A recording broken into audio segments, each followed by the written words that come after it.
They don't like the word family at all. He got these parents to agree to have raised that one son as a girl. They want to control your children. They want you to not have children, and if you do have children, they belong to them. You see what they're trying to do? They're admitting it here. Happy Friday, guys, and kudos to all of you who are pushing back against the globalist bankers. So yesterday I released a video showing what's going on in our schools, the filth and perversion that's being foisted on our children. And I mentioned that it's all coming from the UN and from the usual globalists who are trying to turn us all into an ant farm.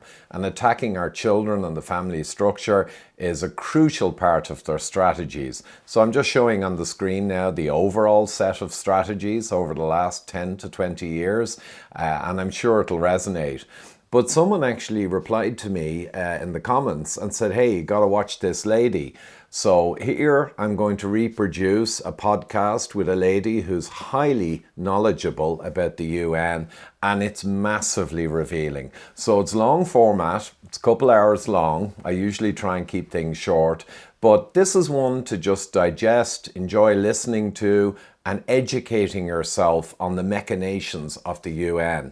Because at the end of the day, this is the most important thing for people to be talking about, how they're coming after our children and the future of our societal structure to just gradually destroy it. So everyone should be talking about this. You should be informed about the UN and what they're doing. As I mentioned many times before, the UN is an organ of Rockefeller Foundation and Brothers Fund, and indeed is deeply tied into the network. And there's a link down below to Tragedy and Hope 101, free book and audiobook, if you want to really get well versed in the history of how we got here. But again, Rockefellers, Warburgs, Rothschilds, all the banking elites have been trying to manage us into a kind of a totalitarian ant farm, a nice market full of cattle. So I'm going to leave you with the 2-hour discussion, very revealing, well worth watching, and of course sharing. And here you go, guys. Enjoy getting educated. So I would like to start with United Nations is basically what, and what is the structure of this huge organization? The United Nations began after World War II in 1945.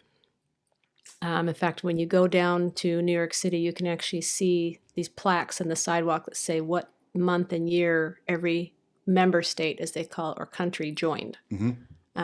Pretty much every country in the world at this point is a member state at the UN. They have an ambassador for each country that is chosen by the president or prime minister of that country. And that ambassador is in charge of a mission for that country. So the Lithuanian ambassador would have a Lithuanian delegation. They have offices in New York City. There's another UN in Geneva, but the largest one is in New York City. And they have delegates. So they have a whole structure of people that cover various different types of issues or concerns that that country wants to deal with.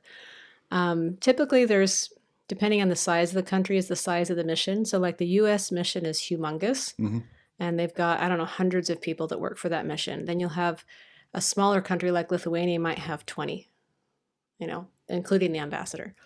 So they'll send the ambassador, and they typically, they live in New York City a good portion of the year. They have a month or two where they kind of go home. So the ambassador, the delegates will go home for a period of time. They serve from anywhere from a year to 6-7 years. I've seen some of them serve. There's no real standard. Every country kind of decides on whether they want that person to be replaced. No term limits. No. And the ambassadorship is literally based on the leader of that country, like our President Trump, who's already chosen his person, who has, not for the UN, but he's chosen ambassadors to other countries. So just like you have an ambassador to Israel, an ambassador to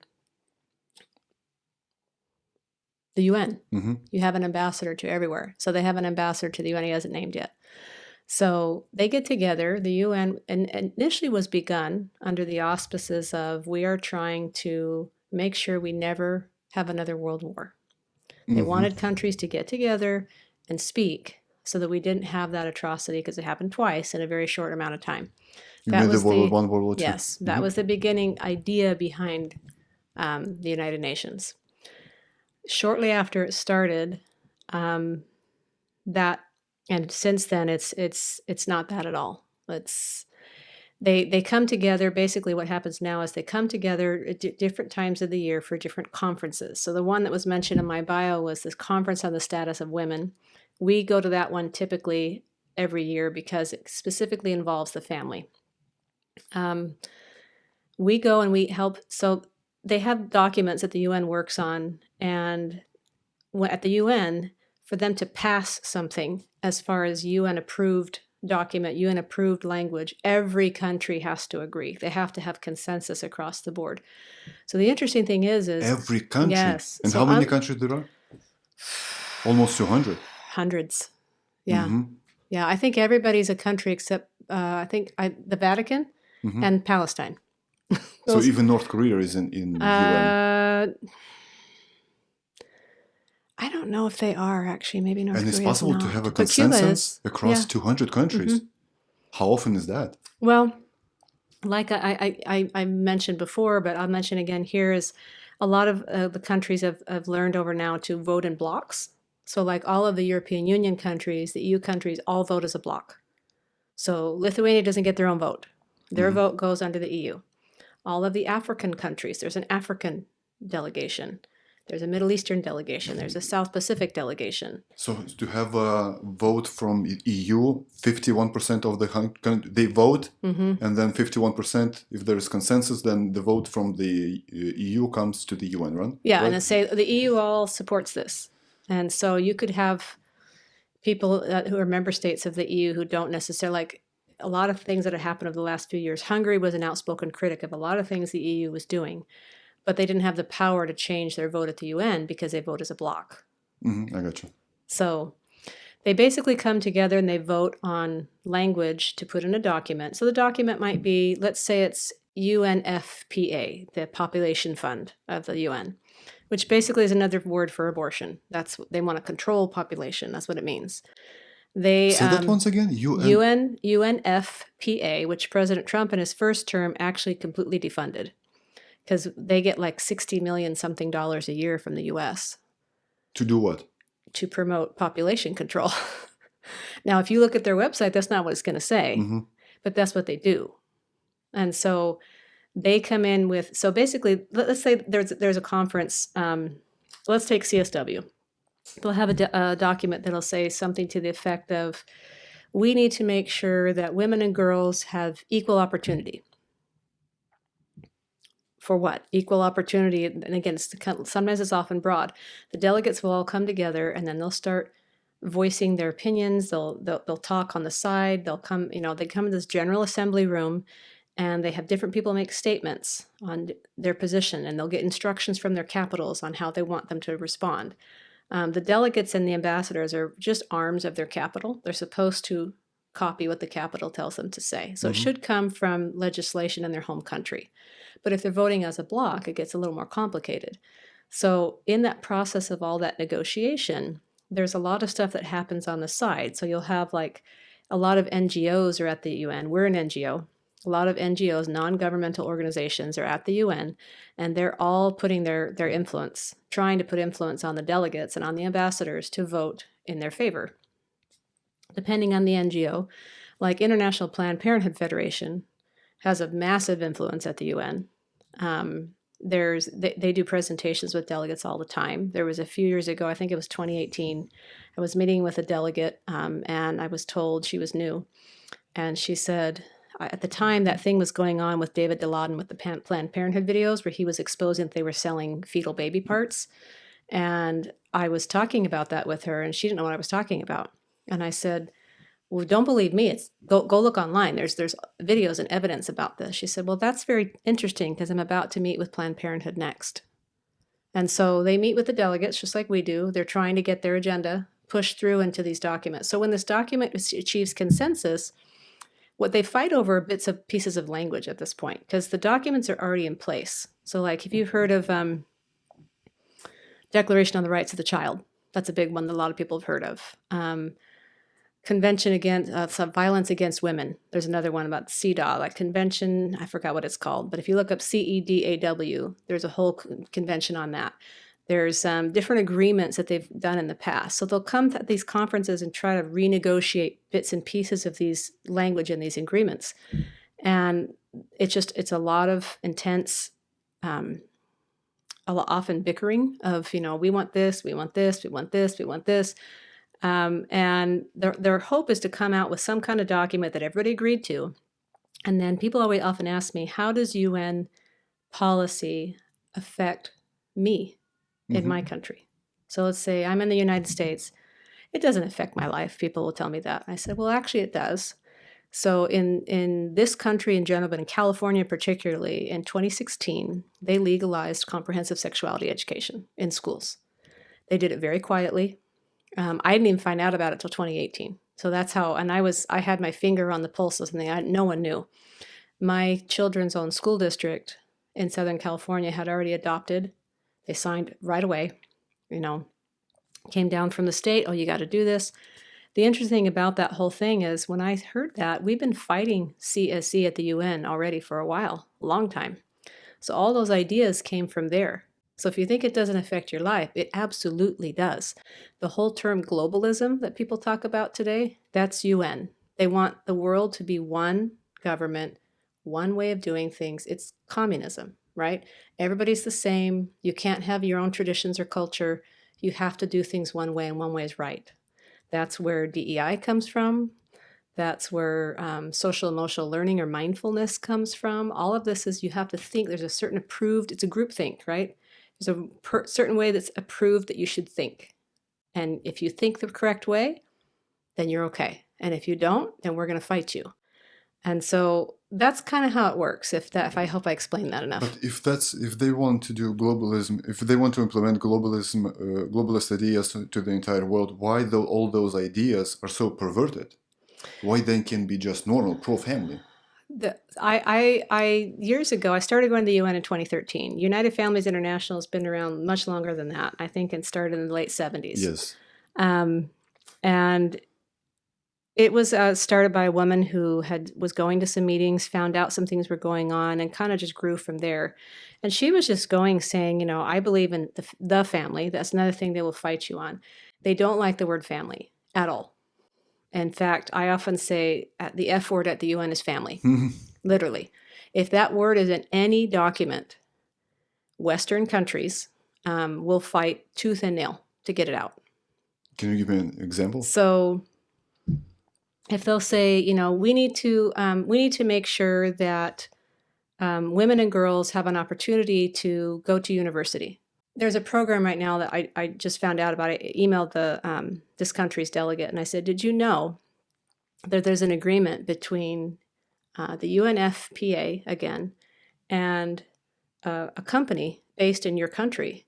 And those two people are working together to teach the youth to go out and teach sexual health and reproductive rights, which is term for abortion, okay? There's a prize, they can win a contest. So there's all this pressure, right? So if they come back after doing something like that and they put a document in there saying, women and girls need an opportunity, like I said, to receive an education. Okay, well, they're going to say, okay, well, the girls can't receive an education in certain countries if they're pregnant. So they'll say, okay, we have to introduce SRHR, which is Sexual and Reproductive Health and Rights. It's code for abortion, but they use it as they need birth control. Because if they get pregnant, then they have to drop out of school. And therefore, there's an unmet need. And so all of a sudden, this whole conversation about abortion comes in. Well, they don't like the word family for two reasons. Probably more, but two I can think of. One, the family for them, they don't like the word the family. So especially the Latin American countries always say there are multiple forms of family. And so therefore, they want same-sex couples to be considered families. They want single-parent families to be considered families. They want grandparents who are raising grandchildren to be considered families. It's kind of like anything else. When you start kind of widening the definition to something, it can include anything. So they don't like the word the family because when we talk about that, we're talking about the nuclear family, the mother, father, children. Yes. And they feel that that's exclusive. They don't like that. It doesn't include the LGBT. It doesn't include different groupings of people that are living together. They think as long as you're living under one roof, you're a family. That's why they came out with Proposition 3 in California. Yes. Yeah. And so if you don't agree with that, as anything else, you're a bad person. And so So this is reason number one. What's the reason number two? the reason number two is because the family, and this is something they won't admit, but the family is the structure that holds everything together. So, for instance, think about the whole trans thing going on in this country right now. Okay. People ask, why are they pushing so hard on these kids? Because years ago, depending on how old you are, you'll remember this, they came after the adults' way of thinking. You know, you need to accept this. You need to accept this. How about this? They found out after a while it wasn't really succeeding very well, because by the time you become an adult over 25, you kind of know how you think, and you know what you think is right or wrong, and your mind is a little more set. Children are much more vulnerable. They're very open to adults being the authority. And so if someone as an adult says, hey, if you don't like how things are going in your family, and you've seen this already, where you have teachers have a sign on their door that says, hey, you can come talk to me anytime. I won't say a word. It'll be just, be confidential. You have social media influencers saying this. We'll be your family. We'll be your rainbow family. And so the whole thing of family is a deterrent to their efforts to control your children. Because if they have a family, I always say, if you have family and faith, you have a really good support structure. Okay, when you take one of those or both of those away, that child is very vulnerable to all sorts of things. Influence and suggestion, trafficking, completely leaving their family thinking, oh, I have these people who will affirm who I am, who are going to accept who I am. So that's why they don't like that word, because it takes apart their structure of power.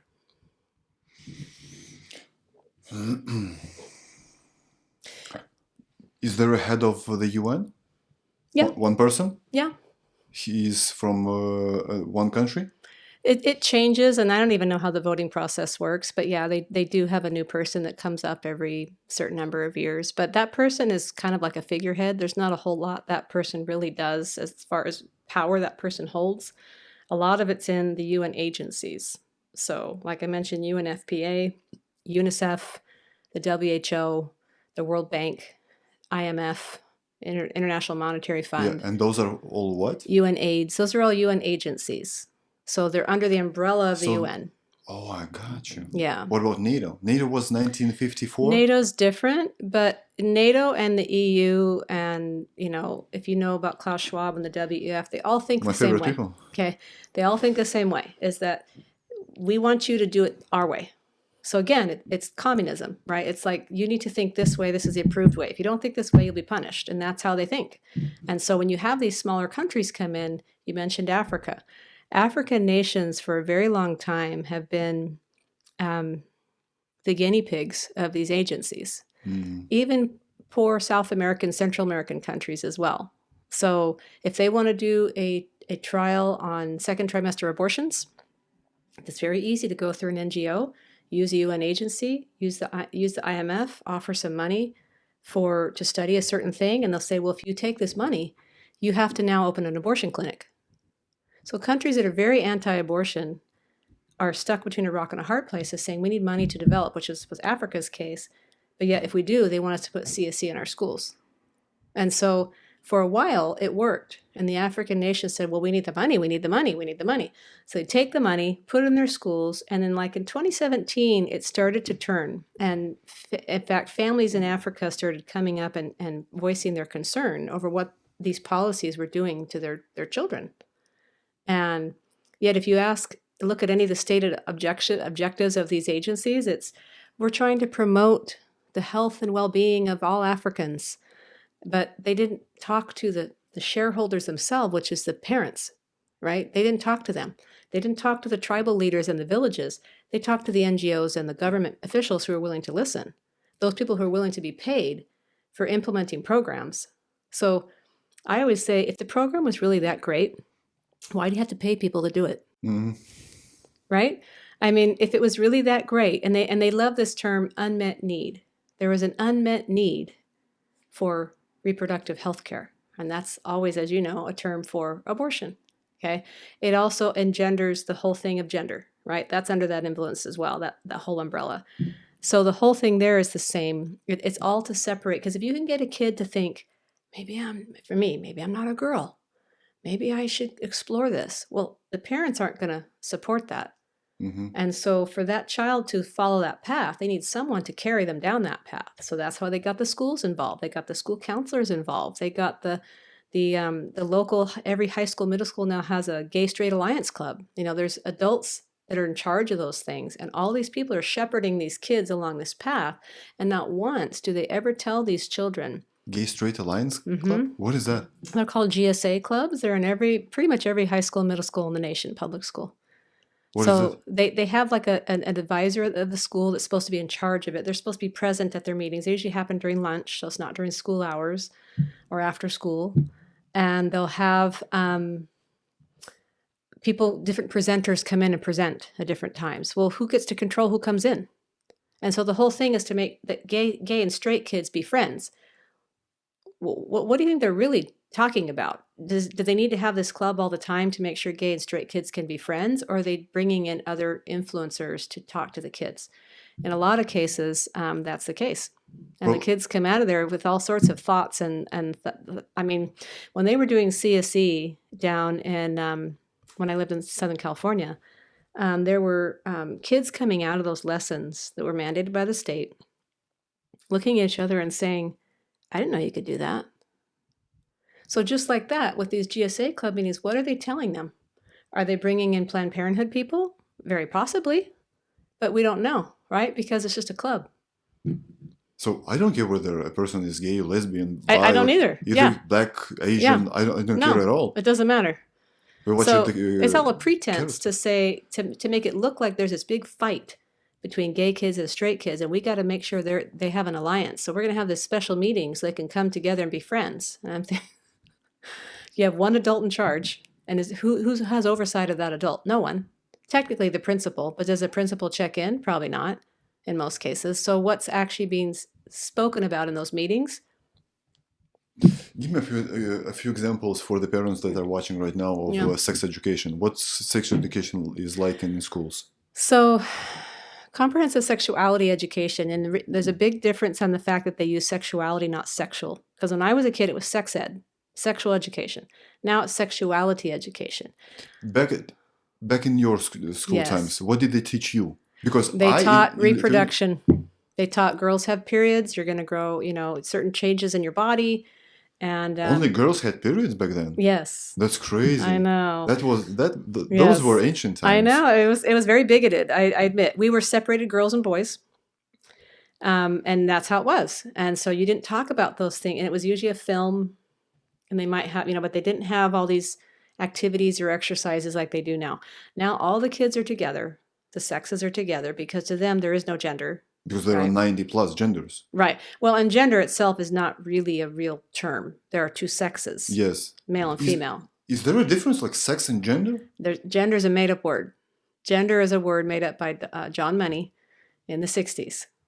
He came up with the word gender, and he took the twin boys. If you look it up, Dr. John Money took these twin boys, and one of the boys had a botched circumcision.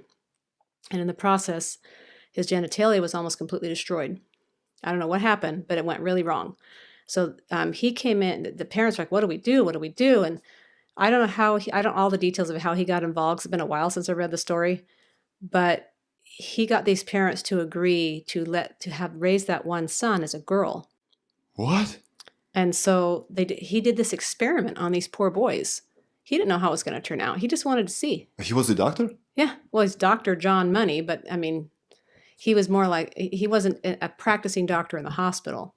He was, I believe he was a psychologist or psychiatrist or something like that, which there's nothing wrong with those people. I'm just saying in this case, he wasn't in charge of those babies' health. It was talking to the parents about what to do with this situation they were presented with.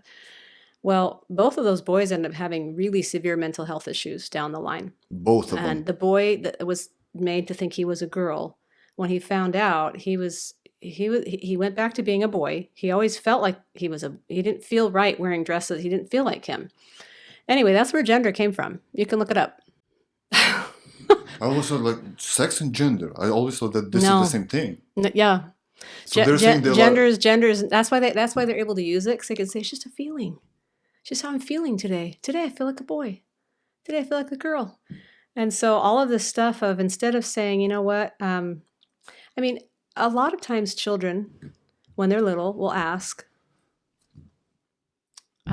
you tell them, you're my girl, I love you. You're my son, I love you so much. Now it's the child gets to decide, right? So again, think about the UN. They don't want the parents getting in the way and telling their child that you're a boy. So that gender came in as a way to say, well, you don't know what gender they are, because gender's fluid. No, it's not. No, There's two sexes, and that's all it's ever been. But then they'll bring up the intersex and all sorts of stuff. Anyway, all this thinking comes from the UN of saying that, again, there's one way to think. Pretty crazy stuff these guys are getting away with at the UN, eh? So again, very important. I'm just popping in here to remind people to share this video and any other similar material so that people are aware. And also a quick reminder that we all need to get resilient, strong, healthy, slim, fit as we enter into the challenging 10 years that are coming in this fourth turning, and we go up against these guys. So my app, which is AI powered and has 15 years of all my knowledge, thousands of published papers studied, and I think myself and my worldwide network have cracked the code on weight loss and healthy resilience and longevity going into the future. And the app I'm really happy with, and it's getting a fantastic response. So it's studio.com/Ivor/weight loss, and you can check out the homepage there. It gives you more detail, and it's proving to be extremely successful, especially for people who have struggled before with weight loss and achieving metabolic health, because the biggest part of achieving that is actually not the nutrition and a lot of the science, it's the psychology. And I'm now specializing in psychology, and I include a huge amount of my new material on successfully habit forming and staying on goal, on measure to achieve things for yourself. There's a lot of skill and tools involved, and I reveal them all, and the AI coach will answer all your questions and give you loads of video clips with learnings around how you psychologically achieve these often very challenging things to achieve. So studio.com/Ivor/weight loss. Great if you could support me and take advantage of this, or for friends or family who really need this. And now we'll get back to the discussion of this dastardly UN. Gender's not binary. Gender's not biological. I mean, there was who's a Montana congressperson who in their state just recently who's transgender, and said that, which is not a real word anyway, and said that I am just as biologically female as the cis women. Well, I'm not a cis woman. I'm a woman. First of all, cis is not a thing. That's not what I do. But this all came in as a way to control, because if you get a kid hooked on the hormones, you get a kid hooked on the chest binders or all the stuff that they do, the little packs they give the girls to look like a boy. They have male genitalia. They do them for children, age 5 and under. You can get one for that size and put it in their pants to make them feel like they're a boy. Male genitalia. It's So they rubber, wrap up plastic, their chest whatever. just to be flat. Yeah. And put So they'll something- bind their chest with just a really tight, kind of like they'll use when you go in and get blood drawn and they wrap with the bandage. They'll just bandage it really tightly around the chest to make them look not curvy like a girl. And they get the kids hooked on all this thinking. And then the parents try to intervene and say, wait, what's happening to my kid? And next thing you know, they're pulling the children away from the family. There's a lot that's going on in the world. What's going on at our border is the same way. You have these children being separated from the parent, coming up with a coyote into this country and then being trafficked. 359,000. Do the parents know that they're being trafficked? I don't know. But why are they sending these children up with no parents? And the whole thing is to separate, right? Because the influence of the parents and the influence of that family structure and the security and the foundation that gives a child, that is their worst enemy. What are they so afraid of? They're afraid that they won't be able to make money off of your kid. It's all about money Really? and power. But they've got billions. Some people, I believe, they even have trillions. But if they can get enough people thinking this way, they can change governments. So you see where it's going? It's going all towards that global end of we're in charge. They want power centralized. So not the money, power. Power, and yeah, Endless. but they need money to have power. So it goes together. So getting the parents out of the way, getting religion out of the way. They'll put they even have said that Planned Parenthood has documents where they call parents a barrier. They call religion a barrier. A barrier to what? A barrier to you being your true self, a barrier to you having the freedom to have, they're even a barrier to your rights. They use the word rights all the time. You notice in this last election cycle, they talked about, and that people still are talking about now, Trump's going to take away all your rights because they know that gets people upset. I've heard that at the UN so many times. They're going to take away your rights, your rights, your rights, your rights. There was a presentation I went to my very first year I went. And I remember just being stunned. It was a man from the Netherlands, a young man, and a young woman from India. Now, India is a pretty private, conservative country historically. It's changing now a little bit more because probably some of the reasons we talked about, the money and the programs and all of that. And the young woman got up there, and you expected the young man from the Netherlands to talk about how, we all need to be able to do what we want and, condoms everywhere and all of that. And by the way, their parting gift when you went out the door was a basket full of condoms that you could pick from. So that was real. That was my first dive in. Anyway, this woman from India said, when I was growing up, I had questions about my body. I had questions about things about sex. And in India, it's very frowned upon to talk about. Parents don't really talk about it with you. It's private. And so my rights were denied because no one was telling me anything about this in school. So even then, they were using that terminology because they know people get upset when they find out someone's rights are being denied. Wait a minute. A right to what? To know? A right to have the freedom to make choices about your body with no repercussions. That's what they really are all about. There was a quote from one of their conferences in 1995. I think it was I'm going to get the name wrong, so I'm going to have to think about it. I don't want to say it wrong, but there was an agreement back then, and it was never, it was just a side conference. It wasn't a UN conference. It was a conference where a lot of countries were there, and they were trying to get this approved by a lot of people, but it didn't get where they wanted it to go eventually at the UN level. But there was a quote in there where he said that women need the freedom to be sexual without the burden of forced motherhood. They need to have their freedom to explore their sexuality and their sexual desires without the burden. So this is the words they use. The burden of forced motherhood. How is that forced? You engage in an activity that has a certain outcome. No one forced you, but they make it all about that's why the abortion people always say what they do is to say that, no one should tell us what to do with our bodies. No one told you what to do with your body before you got pregnant. And those are choices that are made, right? But it's all about someone's not going to let me have my right to do what I want with my body. And so that's why those arguments are very effective on an emotional level. And the UN is all about emotion. All. But why do they target profoundly women? It's easier to persuade? I'm not sure. My own personal opinion, I think, is that women tend to be more of the bleeding heart in general. We tend to want to help people. We want to make sure someone's okay. It's the mothering instinct in us, I think, is we want to make sure, you're sad about this? Okay, we need to fix this. Let's put a policy in place. I think that's why they also denigrate men, because a strong man, a strong father is horrible for what they're trying to do, because the father's not going to let his children go, change clothing and put on dresses of another gender and go and do surgeries, right? Father's not going to do that. So men think differently. Men are very more black and white, like that's a no. Women are a little more like, oh, well. But if your son wants to cut off his penis, he's going to get to use it in the future. Yeah. Just for you to have grandsons and granddaughters. Well, they also see a lot of times, they see that men are, as I said, men are the aggressors, men are the enemies. And so they've really made men out to be this, toxic masculinity they always talk about. And so they're trying to make women in charge. You notice that happens a lot. And so that's why the abortion argument. Men don't have any say in that. It's the woman's my body.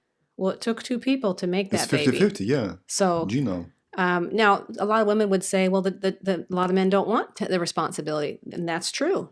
But a lot of women Why don't did either. you sleep with him in the first place? Well, yeah, that's how, there were choices that were made. Now I understand there are some situations where you did everything you were supposed to and you still got pregnant.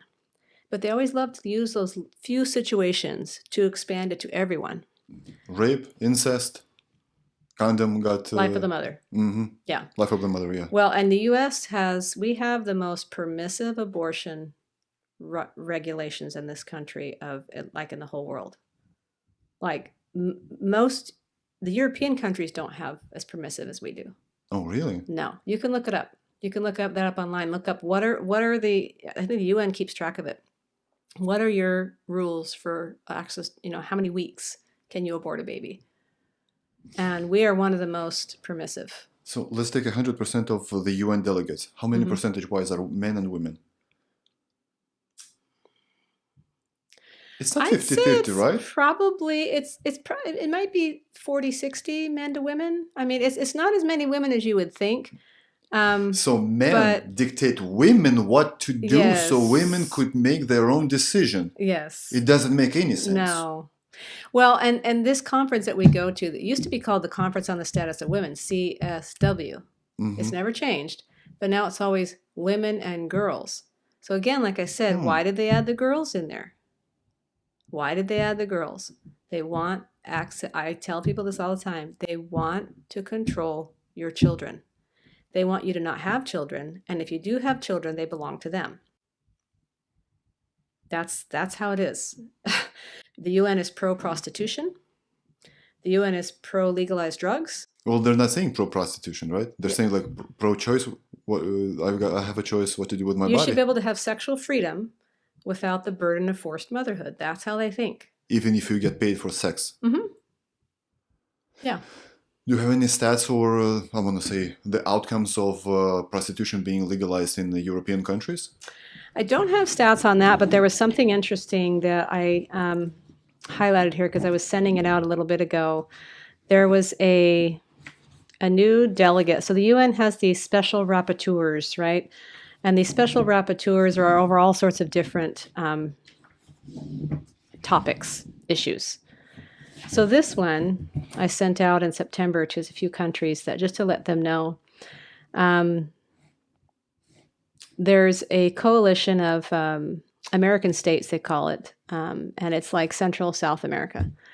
And they had a new commissioner, it's called OAS, on the rights of sex workers, said that sex work is just as worthy as any other kind of work.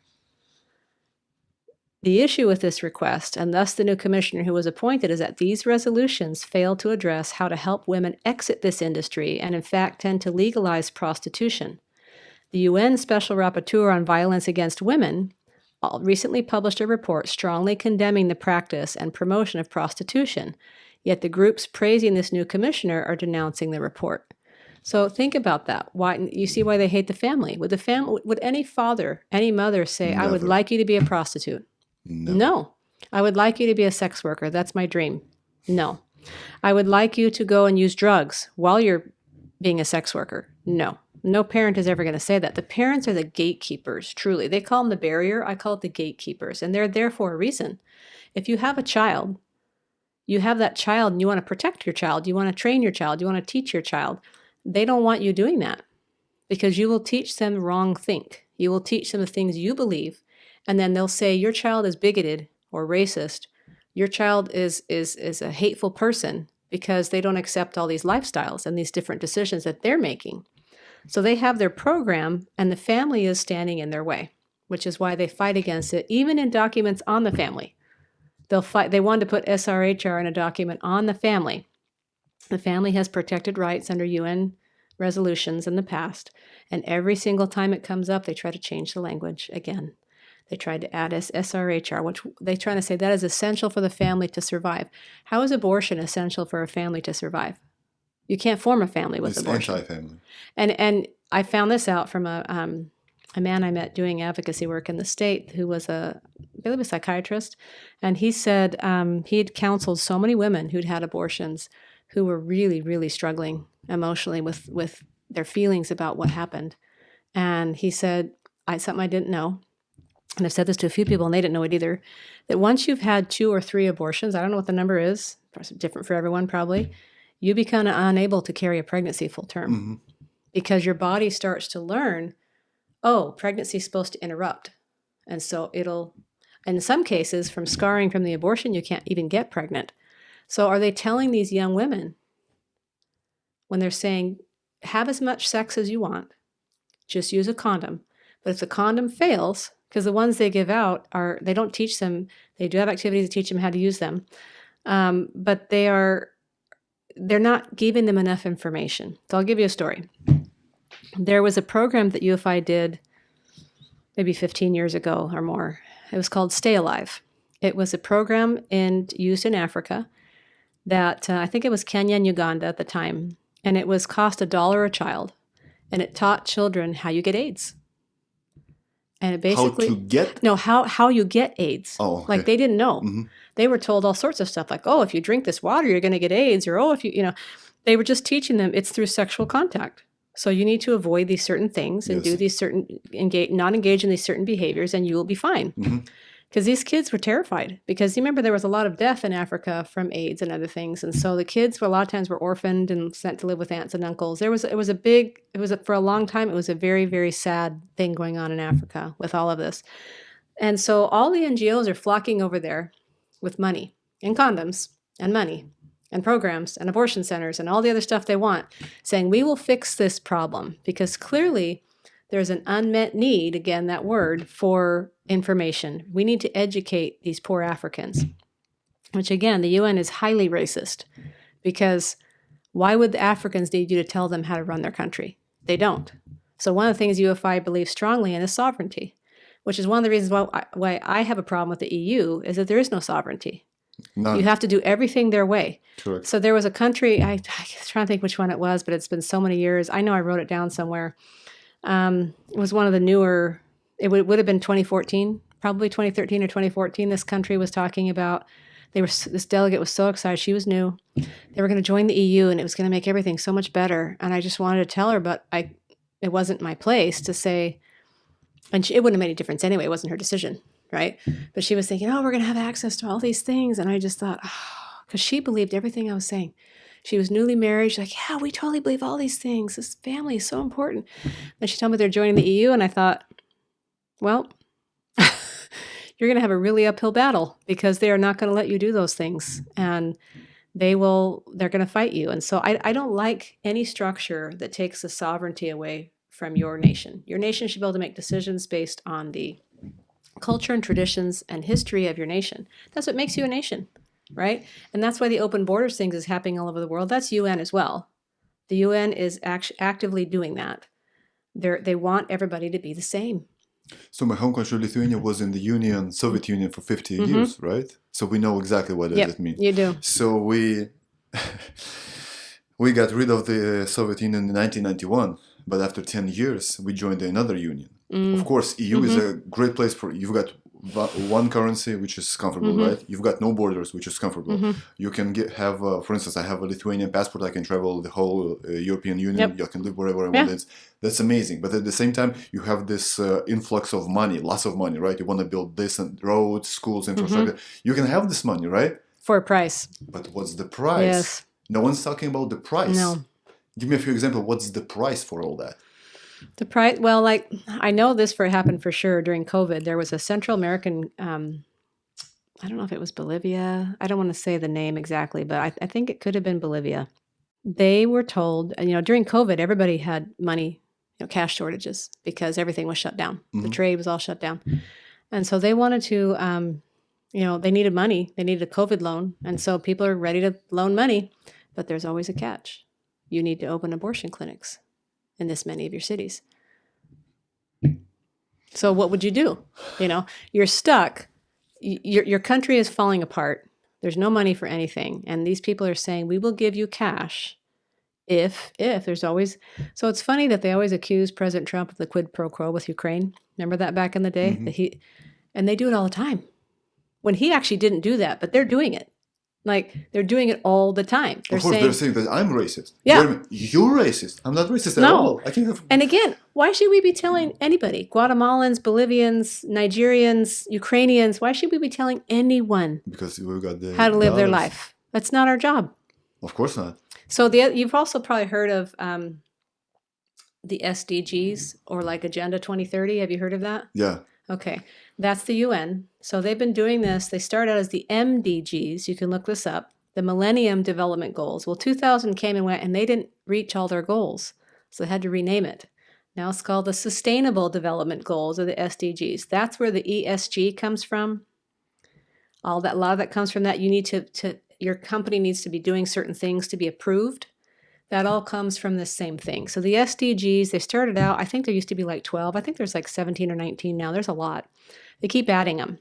There's different categories: education, environment, and I don't even have them all memorized. We usually look at the ones under education because it involves the family. And these SDGs, literally, every country comes up for review on how they're doing in these goals.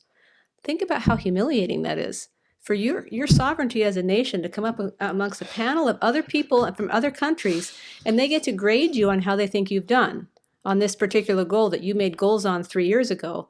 Okay, we're going to do this. Okay, how are you doing? So they get to give you a report card. The people that don't live in your country, that have nothing to do with your country, don't even care about your country, and they're going to come and tell you, you need to do this and this and this. And you say, okay, I will do it. And you go back and you come back, oh, we didn't do it. We give you a C. The whole thing is preposterous. Like, why would you agree to something like that? But yet you have to have a UN delegation. You have to have why? Personally, I would love to see the whole thing in New York City gone. Our country pays the most money in UN dues or fees or whatever you want to call them. We give them millions of dollars. I think it's over $60 million every year. Why? What do they do for me? Nothing. There's a bunch of unelected people who are sitting around in a room crafting policy that's going to affect me downstream, like I just said earlier with the CSE in California, and it's going to hurt my family. But I didn't vote for these people. I didn't vote for any of these people. But yet now they're going to, especially like there was a gynecologist in I think it was Nigeria a couple of years ago, and she said, can you just basically leave us alone? Mm-hmm. Can you stop throwing condoms at us? Let us do our job. But they always make it sound as, oh, those poor Africans. So when you mentioned Africa at the very beginning, I thought, oh gosh, I feel terrible. These are not stupid people At all. and they make it sound like they can't do anything without our help.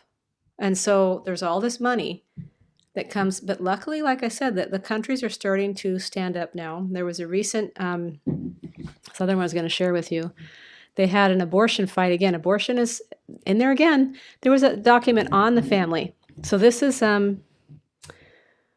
November 21st was this article was written. And, it said Burundi, which is in Africa, and other delegations from Africa ensured the removal of the term reproductive health in the final draft of a resolution on the family. So it's a document on the family, and all the Western countries are trying to shame them into saying, they call them traditional countries, and we're Western.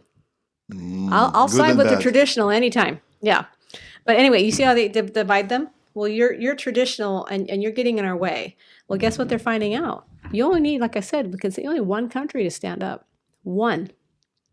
To stand up and say, no, I don't agree with this. This needs to come out.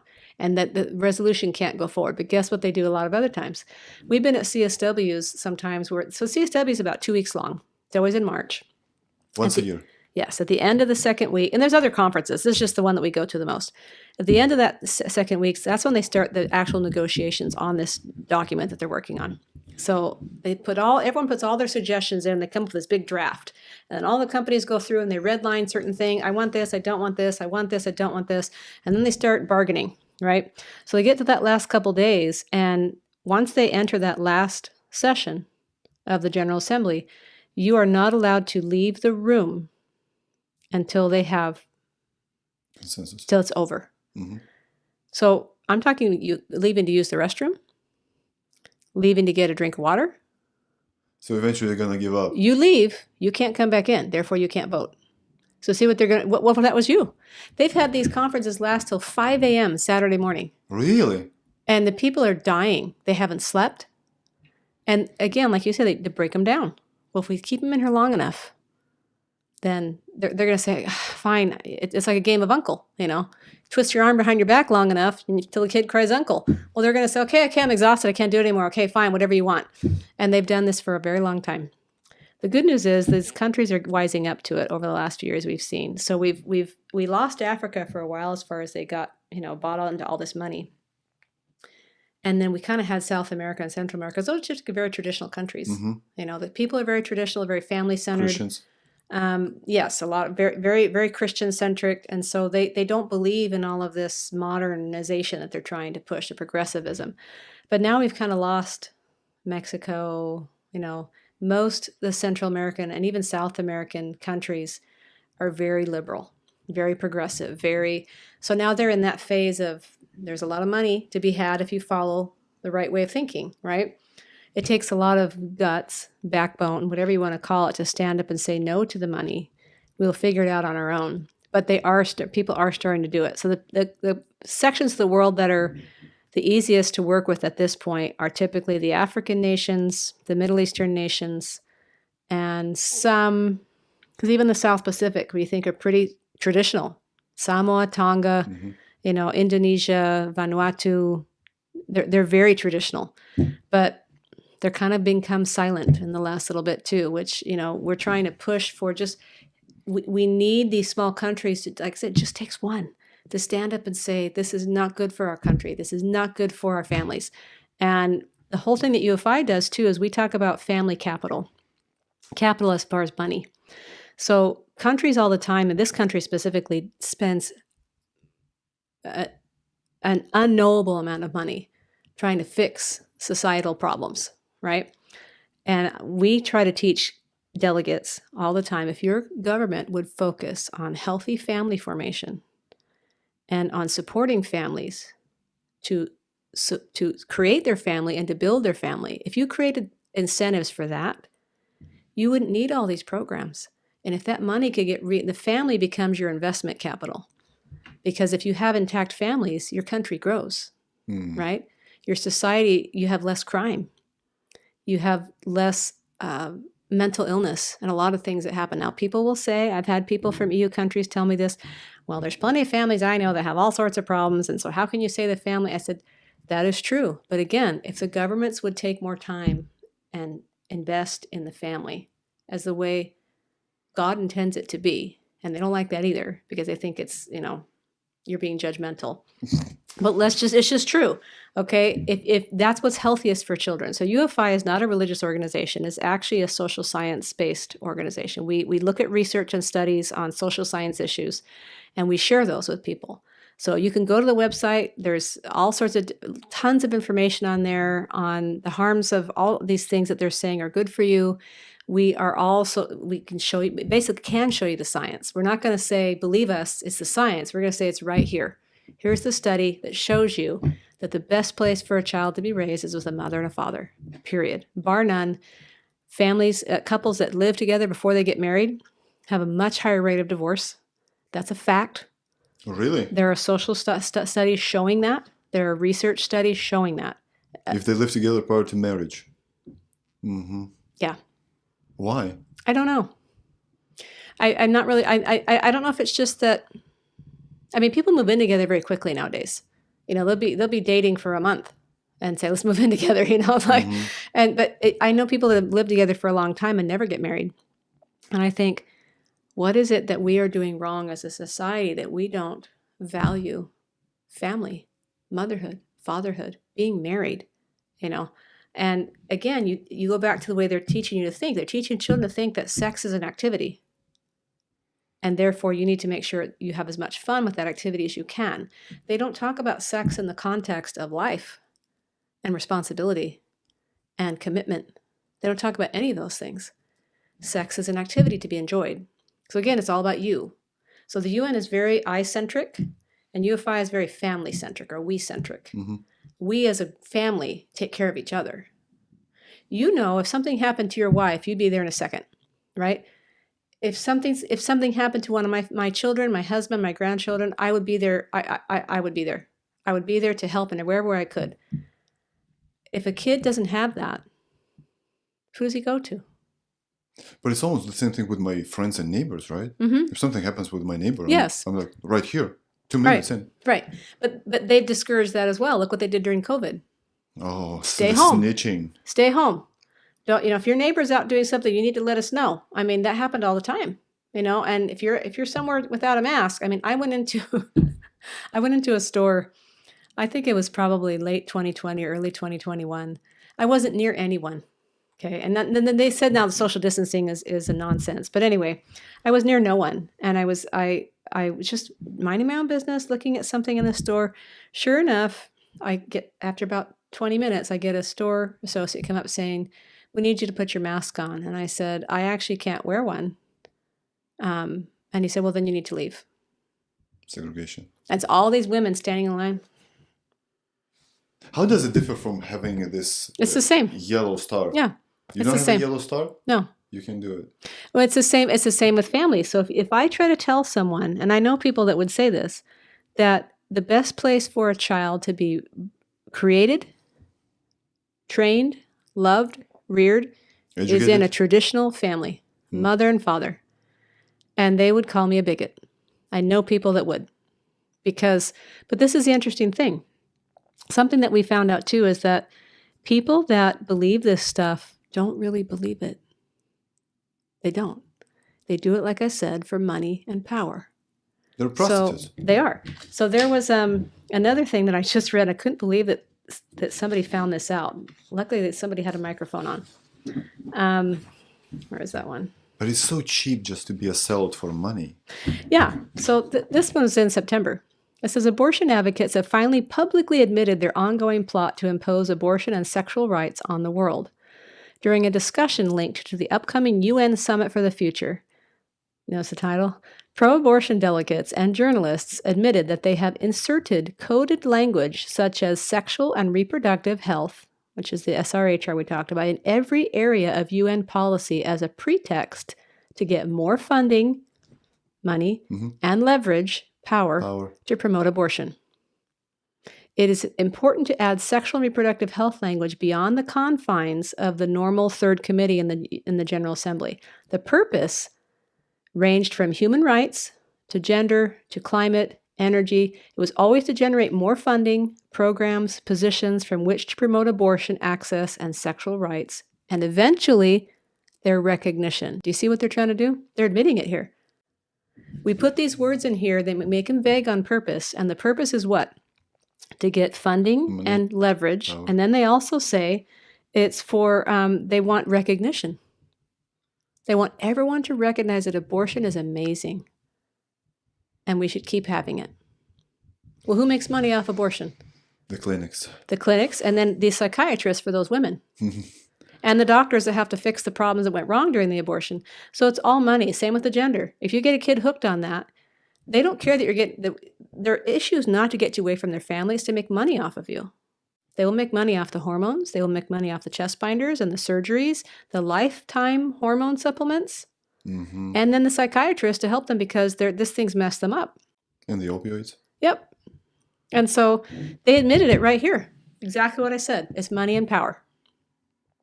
And that's why they're doing it. But how much is enough? It's never enough because they're. All I can say is, because I've had people ask me this before, why are they so, I didn't think people were this bad or this evil or whatever word you want to use. I said, I would hope that they aren't either. But clearly there are enough people that really, really, really embrace communism. Because this is communism. To say you have to think this way, you must do things this way. And the world government, the globalist centralized power is God. So it's the other thing. They don't like religion. Remember I mentioned faith and family were the two things that kept a kid from these? They don't like religion. Religion, if you bring up any what I just said, they'll say, oh, you're a religious zealot.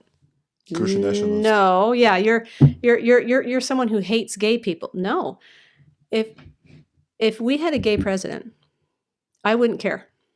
I really wouldn't care, as long as that president is going to put America's interests America first. Yes. If that person, I don't care if it's a woman. I don't care if it's a purple Martian. Okay, if that person's going to make America prosper and is going to protect families and help children grow up healthy and strong and help marriages thrive, I will vote for that person. So they always paint the religious people as you hate gay people. No. Do you know who's the most at risk of all these programs with these kids? Are the kids who are from single parent households, the kids that are from abusive households, the kids that are struggling with, I'm not as good, I don't feel like I fit in with a lot of the boys. Maybe I'm gay.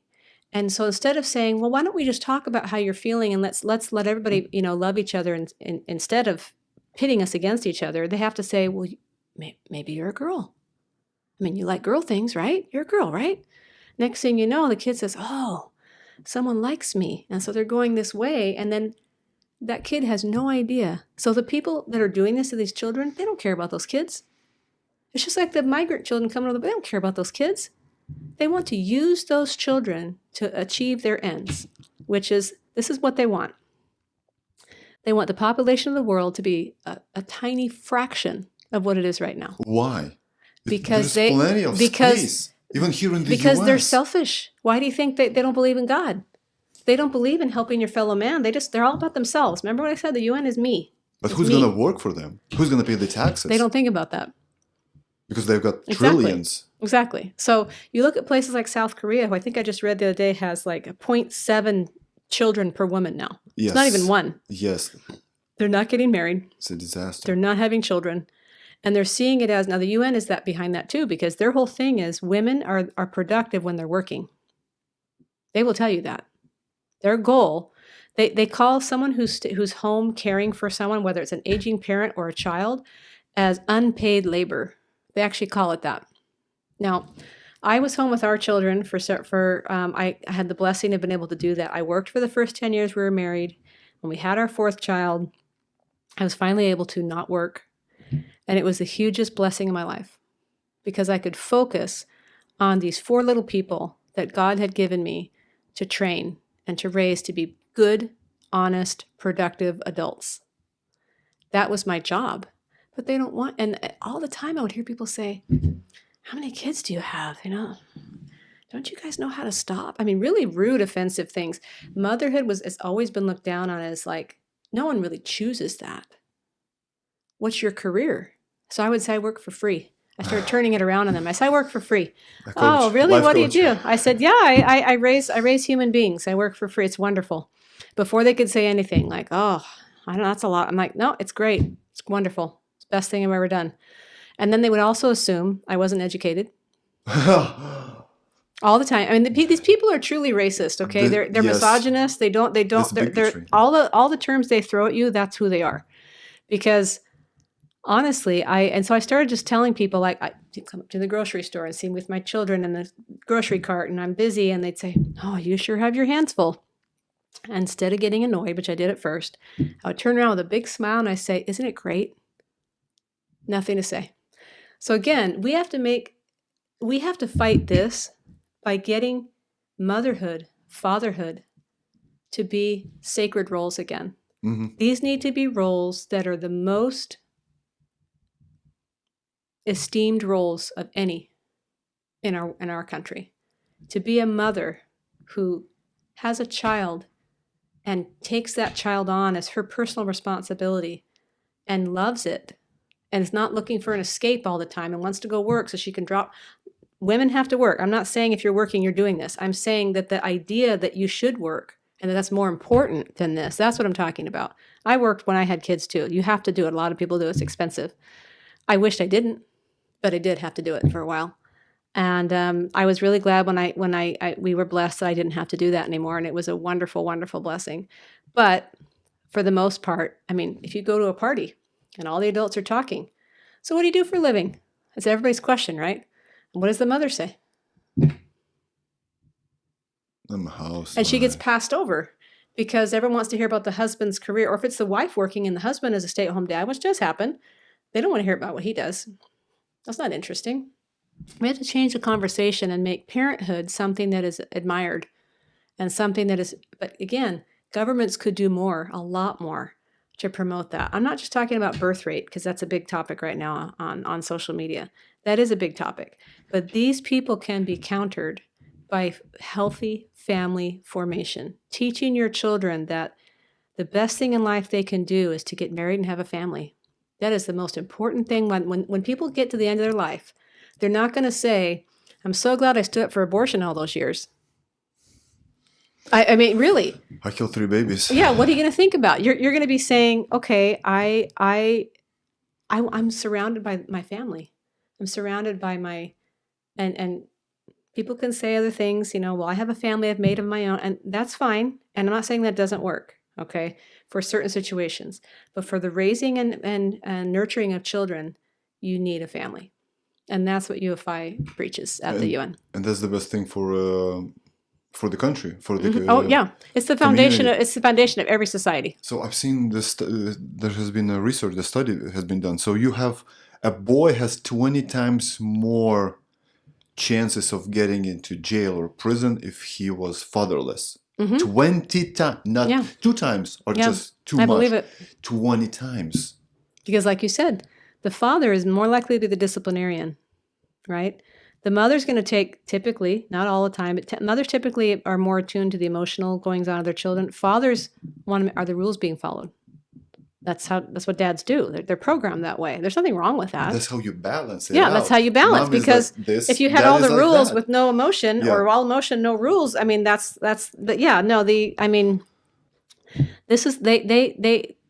is why they're trying to also legalize sex work, because they want a woman that's doing that, well, at least she's working, she's being productive.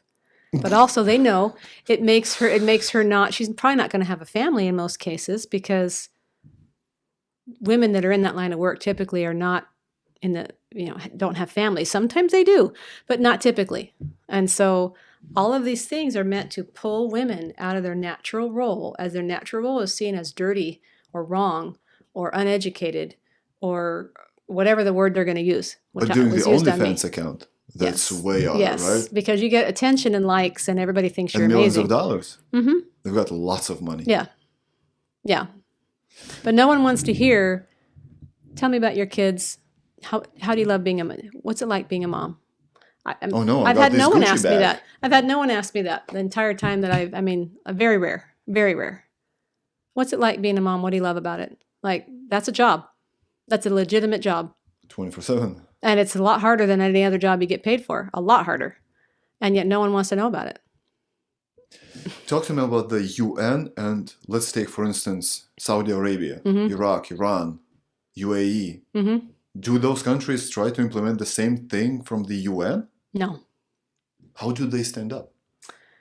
Stand They, out? they vote as a bloc as well, and they usually stand up and say, no, that's not okay with us. Russia does very frequently as well. And the UN is okay with that? Well, why do you think why do you think a lot of the geopolitical stuff that goes on is targeting those countries? I'm not privy to these conversations, but I can see the connections. Really? Well, these countries are traditional. Very. So Africa, they keep under poverty by experimenting on them with all sorts of medical interventions and giving them abortion and all this And other it's stuff. documented.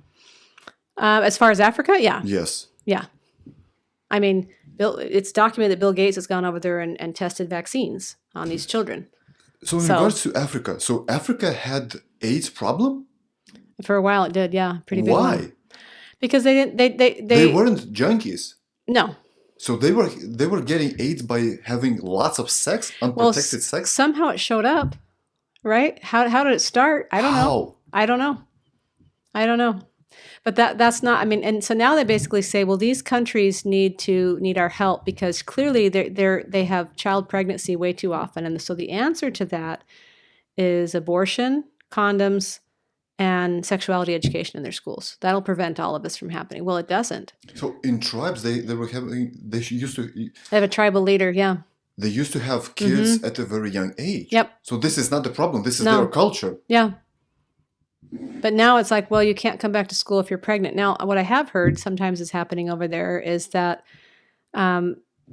girls will get propositioned sometimes by their teachers or by other people. And there's a lot of, it's a poor country, so money exchanges hands.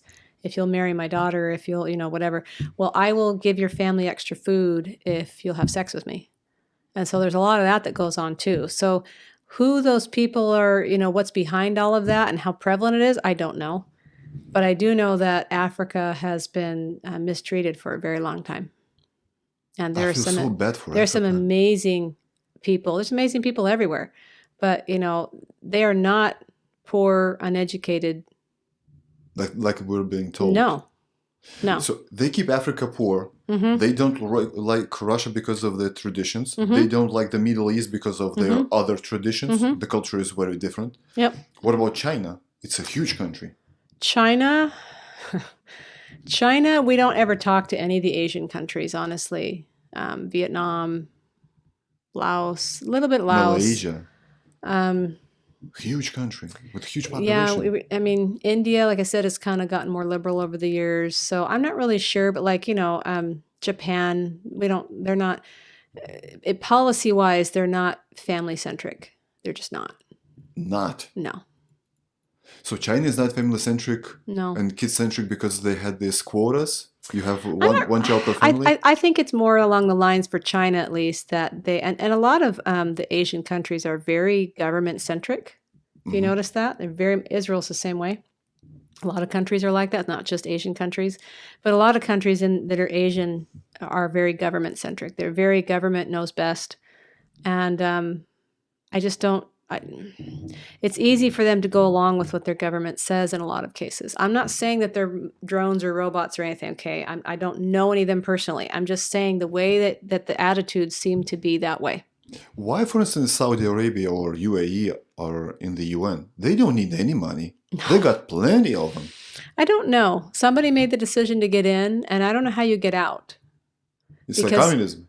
You yeah, can vote out. Exactly. So it's very easy to fall into it. Now, I'm not sure how you get out. I know people have been saying for a while they want the U.S. to get out because the UN, honestly, at this point is just, it's a large group of people who are not invested in you or your nation, trying to tell you and your nation how to live. That's what they do. And people that are not being elected. Mm-hmm. And the UN, I tell people this all the time. I said, the UN is all about sex. Seriously. That's all. They have to bring it into everything. When did it all start? It started not long after it was put together, honestly. Right away, almost. Yeah. And so they had, you can look up histories of how the UN began and how it changed, but it changed very quickly, like in the 50s. But the acceleration, I want to say, started like 10 years ago. Mm-hmm. It went through the roof. Yeah. Well, I think because they started seeing like, oh, we have, just like you see like what happened with, the ESG and DEI stuff, that had a big splash, and all of a sudden now you notice people are retreating from it. So everything kind of, I think they gobbled too quickly, and they expanded too quickly. People started saying, I don't really like this, and they started turning away. And so I think they tried to, kind of like any franchise, they tried to expand too quickly. Mm-hmm. And when people started to see what they were really all about, they rejected it. And so they're trying to hold on to power at this point, but realizing that, honestly, if the U.S. dried up its funding for every UN agency, they would have to give us their program of what they're going to do. We would have to have oversight to watch them do it, because there's plenty of stories of UN peacekeepers doing horrific things. There's plenty of stories of UN agencies going in and partnering with NGOs and funding horrific things. Share some stories. We're paying this. So I do know, okay, I'm going to share this one that I did. This was with the Philippines. So it's UNFPA, again, the Population Fund, and Bayer Philippines sealed an agreement to jointly lead a series of activities empowering young people to champion sexual and reproductive health and rights, SRHR, and address harmful gender norms. The goal is to reduce teenage pregnancy in the country. So that's their goal, which sounds great, right? So the project is titled Adolescent Peer Champions for SRHR. Will train young people ages 15 to 19 to become community and social media influencers that will help promote peer-to-peer conversations about family planning and SRHR among youth.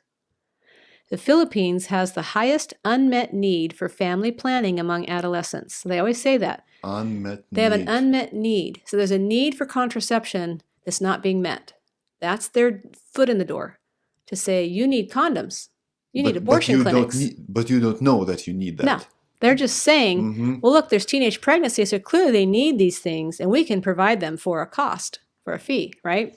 So it says this means that although these young people who are engaged in sexual activities report that they do not want to have more children, or at least delay having their next child, they don't actually use any method of contraception. Well, who is this person saying this? She's the UNFPA representative in the Philippines. Is she being honest? How much of a problem is it?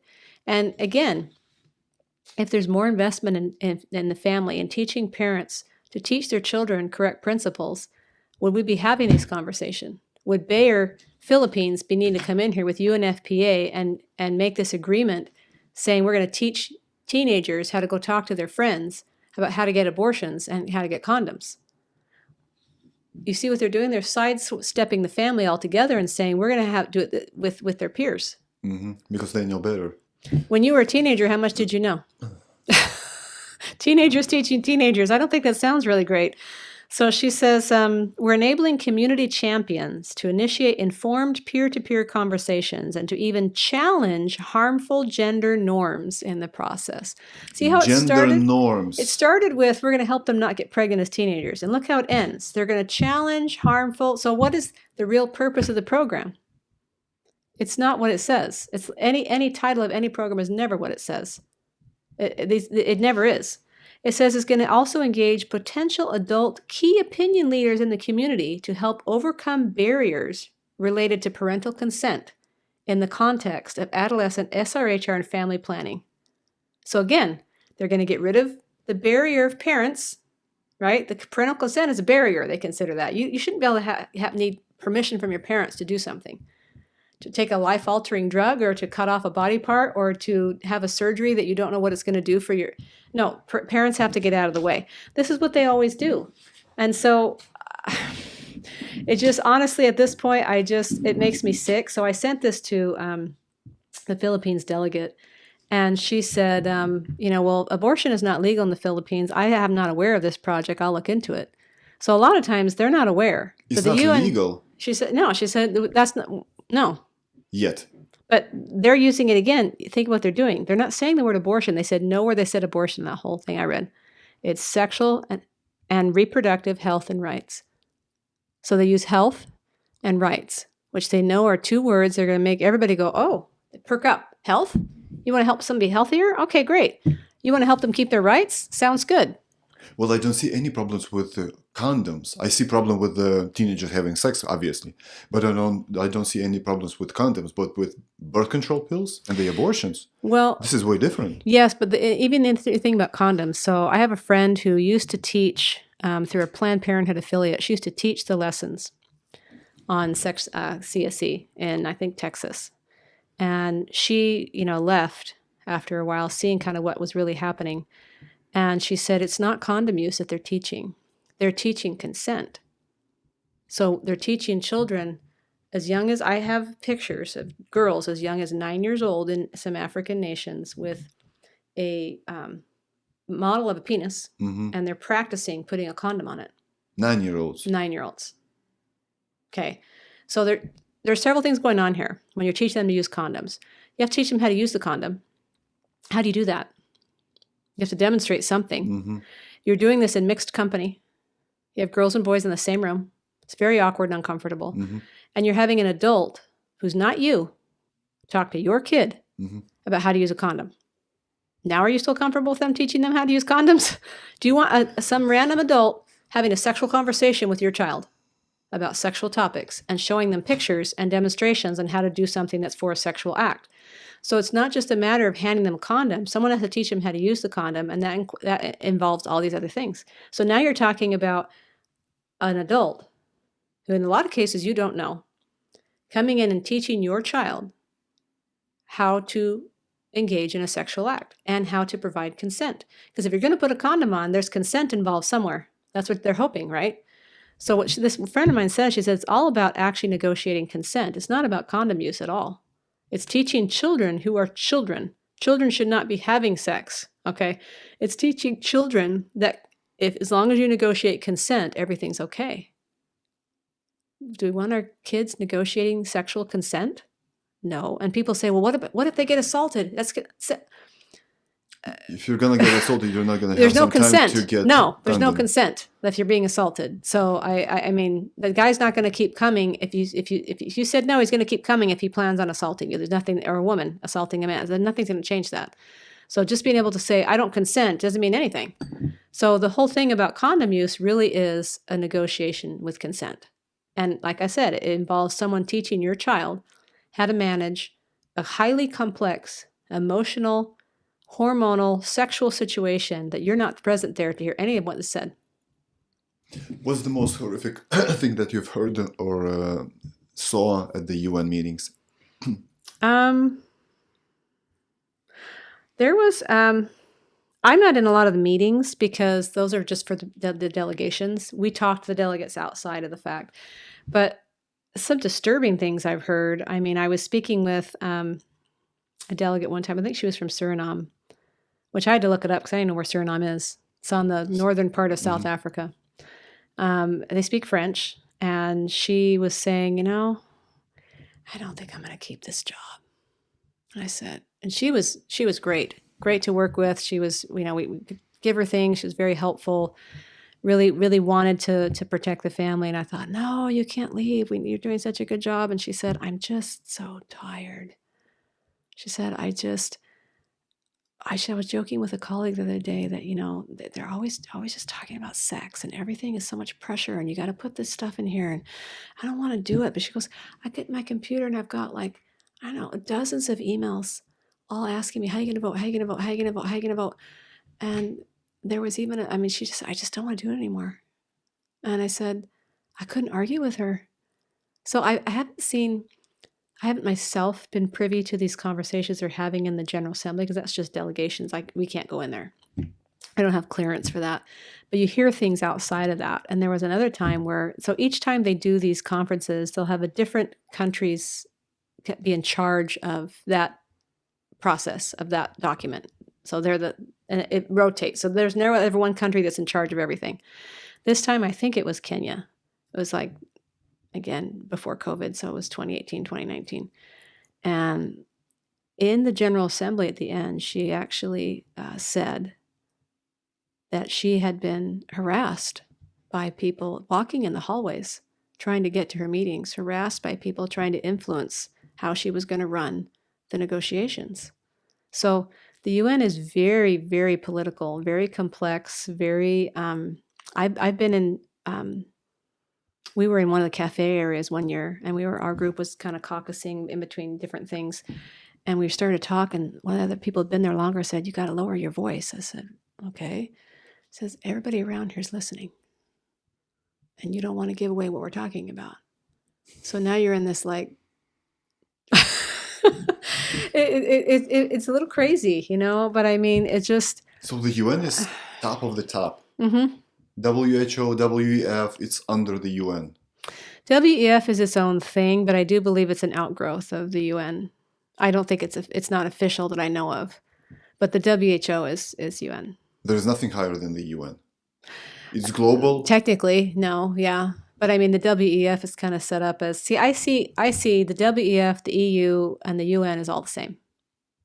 Because they all have the same goals.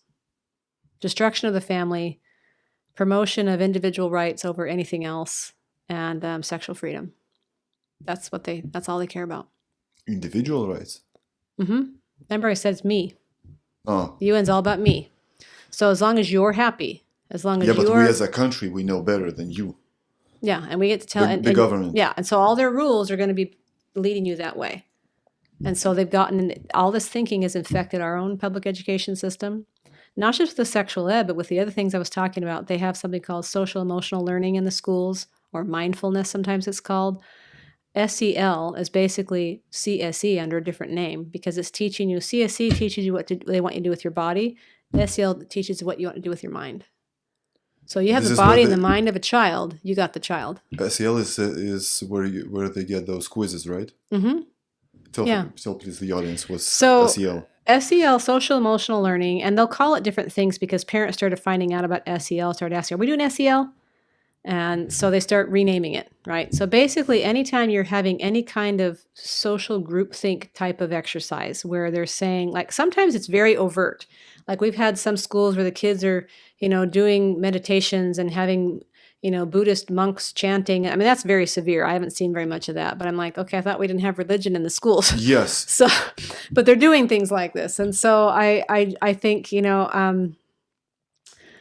a lot of the SEL stuff really comes down to, okay, like let's say at home you're teaching your child that you think it's really important to pray every morning Yes. before you leave the house. Yes. Okay, we taught our children that.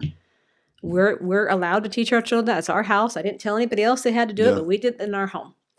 And so let's say they go to school and they find out that, well, prayer is, praying to God is really, it's very bigoted, whatever word they're going to use. Okay. It's very judgmental. It's very racist or bad or whatever word they're going to pick for the day. And this is why, because the person next to you doesn't have a mother that teaches him that. His father isn't around, or his mother's on drugs, or it could be something positive. Well, this kid is a Buddhist. He doesn't pray to God. So you can't say that in front of this kid because now this kid's going to feel bad. So everything's about making someone feel bad. So anytime, like there's questionnaires that come out, like California has the California Kids Healthy Survey, where that comes out every year. I always tell parents, please do not fill out any surveys from school. Why? If you're in public school. They use the data from the, you ever seen things where they say like, so studies show that always comes from stuff like, well, we found out that our kids in our school, there's this unmet need for counseling because kids are reporting that they're sad. You know where they get that from is some ill-formed question that says something like, when you get to school most days, yesterday, how are you feeling? And they could have slept poorly and they just weren't feeling it that day. So they write down, I felt poorly today. Sadness. Say the kids are sad. They need counseling. See, the kids are sad. So they take the answers and they twist them and use them for how they want them to be used. So then that's what they come out with saying, studies show. Well, who studies? Who did the studies? Was someone watching that was done correctly? I don't know. And not only that, but the teachers, I had a parent tell me that her daughter in kindergarten or first grade, very young, I think it was kindergarten. She brought a survey home and the mom says, we don't do surveys. So she threw it away. A week or so later, the teacher calls her and says, hey, I don't have your survey. And she says, well, yeah, I wasn't going to do it. And she says, well, you see, your daughter's the only one who hasn't turned it in. And for us to get a pizza party, we need 100%. Do you think you could do it? That's a manipulation. Yeah. Kid's 5 years old. Is the teacher going to tell the other kids? This is a kid that we don't have a pizza. I mean, who knows? I don't know. But I'm just saying, 5-year-olds? Yeah, 5 years old. So there's What incentives. do they know when they're 5? My son is 5. I'm sure it was like 3 questions it wasn't much. But they're asking the parent to fill it out, not the kid, because they're 5, So the parent's supposed to fill it out. But again, who wrote the survey? Who's funding the survey? What's the intended purpose of it? They don't tell you any of those things. You think you're doing some kind of random research thing that they need. So I always tell parents, just don't do any surveys. None. And how manipulative are the questions? It depends on who's writing them. Yeah. I can twist it. Yeah, because they'll write things like, sometimes it's very overt, like, how many times have you had sex? Yeah. As teenagers, Or did you have sex on Tuesday and Wednesday? Yeah. No other option. Did you ever have sex when you were angry? Or that's really just ridiculous questions, It's just, and the kids feel like, well, everybody else is doing it, so I got to do it. Like when my youngest son was in high school, I finally found out, and I wish I'd known this before, that you can actually ask for a different reading assignment. So when they would give these kids these horrifically graphic, sexually explicit books to read, Heart of Darkness, and I forgot some of the other ones they would. Flame, or how is it called? Which one? Flame. Yeah, it's Flame, with the fire on the cover. Oh, I haven't heard of that one. I know Heart of Darkness is particularly disturbing, and but the teachers will push it all. This is really good literature. Heart of Darkness. Yeah. Great name. Heart of Darkness. And my kids told me about it. I just thought, well, that's really nice. I'm really sorry, honey. Just try to get through and get the test. Well, by the time I got to the youngest one, I finally found out through my advocacy work that you don't have to read those books. Really? You can just say, you know what? I don't want to read this book. It goes against my religion, my personal beliefs, and so I don't want to read it. I need a different assignment. So my youngest son, we did that. Guess what they would give him? No joke. They gave him the most boring, technical reading ever and made him read this over here and then write your report on it. So you're going to read Punish. a novel or you're going to read something that's really hard to understand and super boring. And in some cases, I have heard parents, this has happened to my son, but other parents where the child was sent to the library alone, so separated from the group, the yellow star again, to sit in the library and work on the assignment because you're not going to group think with us. You're not going to do the approved activity. So see, this way of thinking, it inserts itself in all sorts of ways. And so parents have to be really careful about a lot of things. And all of this stuff, this way of thinking comes from this centralized approach that starts at the UN. Now, I don't know where it began before that, but that's where it's really rotted right now, is there. And so when you say it doesn't affect your life, absolutely affects your life. Let's say I'm a UN delegate, right? And I come in to the meeting like that. Will I be harassed? Probably. What if it's not the cross, but the Buddha sign or something else? They won't say it to your face, but it is one of the more anti-God organizations I've ever seen. And the Anti-God reason- or anti-Jesus? it doesn't matter. Really? Anti-religion. All of them. Yes. Buddhism. Because your God is more important than their government. Of course. So like I said, they don't want faith or family. Those are the two barriers that they are constantly trying to knock down. And so any leader anywhere, this country, doesn't matter where they are, if they are trying to fight those two things, they are not your friend if you are someone who is pro-family. Okay, so UN, huge organization, right? Controls the whole world. Yeah. Vatican, at the same time, controls at minimum 1 billion Yeah. people, right? Do they have anything in common? How do they work together? Not really. The Vatican has representation there, but they can't vote. So they send a representative. They have a delegate. But they can't vote. They don't vote because they're not a recognized country. They're just a Mhm, I a got you. little compound there with the Vatican. So they do meet with delegations. They're kind of their own unofficial NGO as far as they're able to make statements on the floor, but they can't vote. Do they oppose each other? Yeah. Uh, Yeah. so they're trying to split the power between. I mean, the Vatican is not super powerful from what I understand there. At the UN? Yeah. What about in the whole world? Is it powerful? Just like the UN is? No, I wouldn't say they're on the same footing. No. Who would you say is the main adversary of the UN? I don't really think there's an organization that is, because no one's this is the problem that always happens, and you'll understand this. Anytime, as I put it, the dark side, because all they're about is darkness. Okay, all they care about is ruining everything. They ruin families, they ruin lives, they don't care. They ruin countries. So the dark Well, free sex without consequences is great Yes. if I'm 14 exactly years old. right, yeah.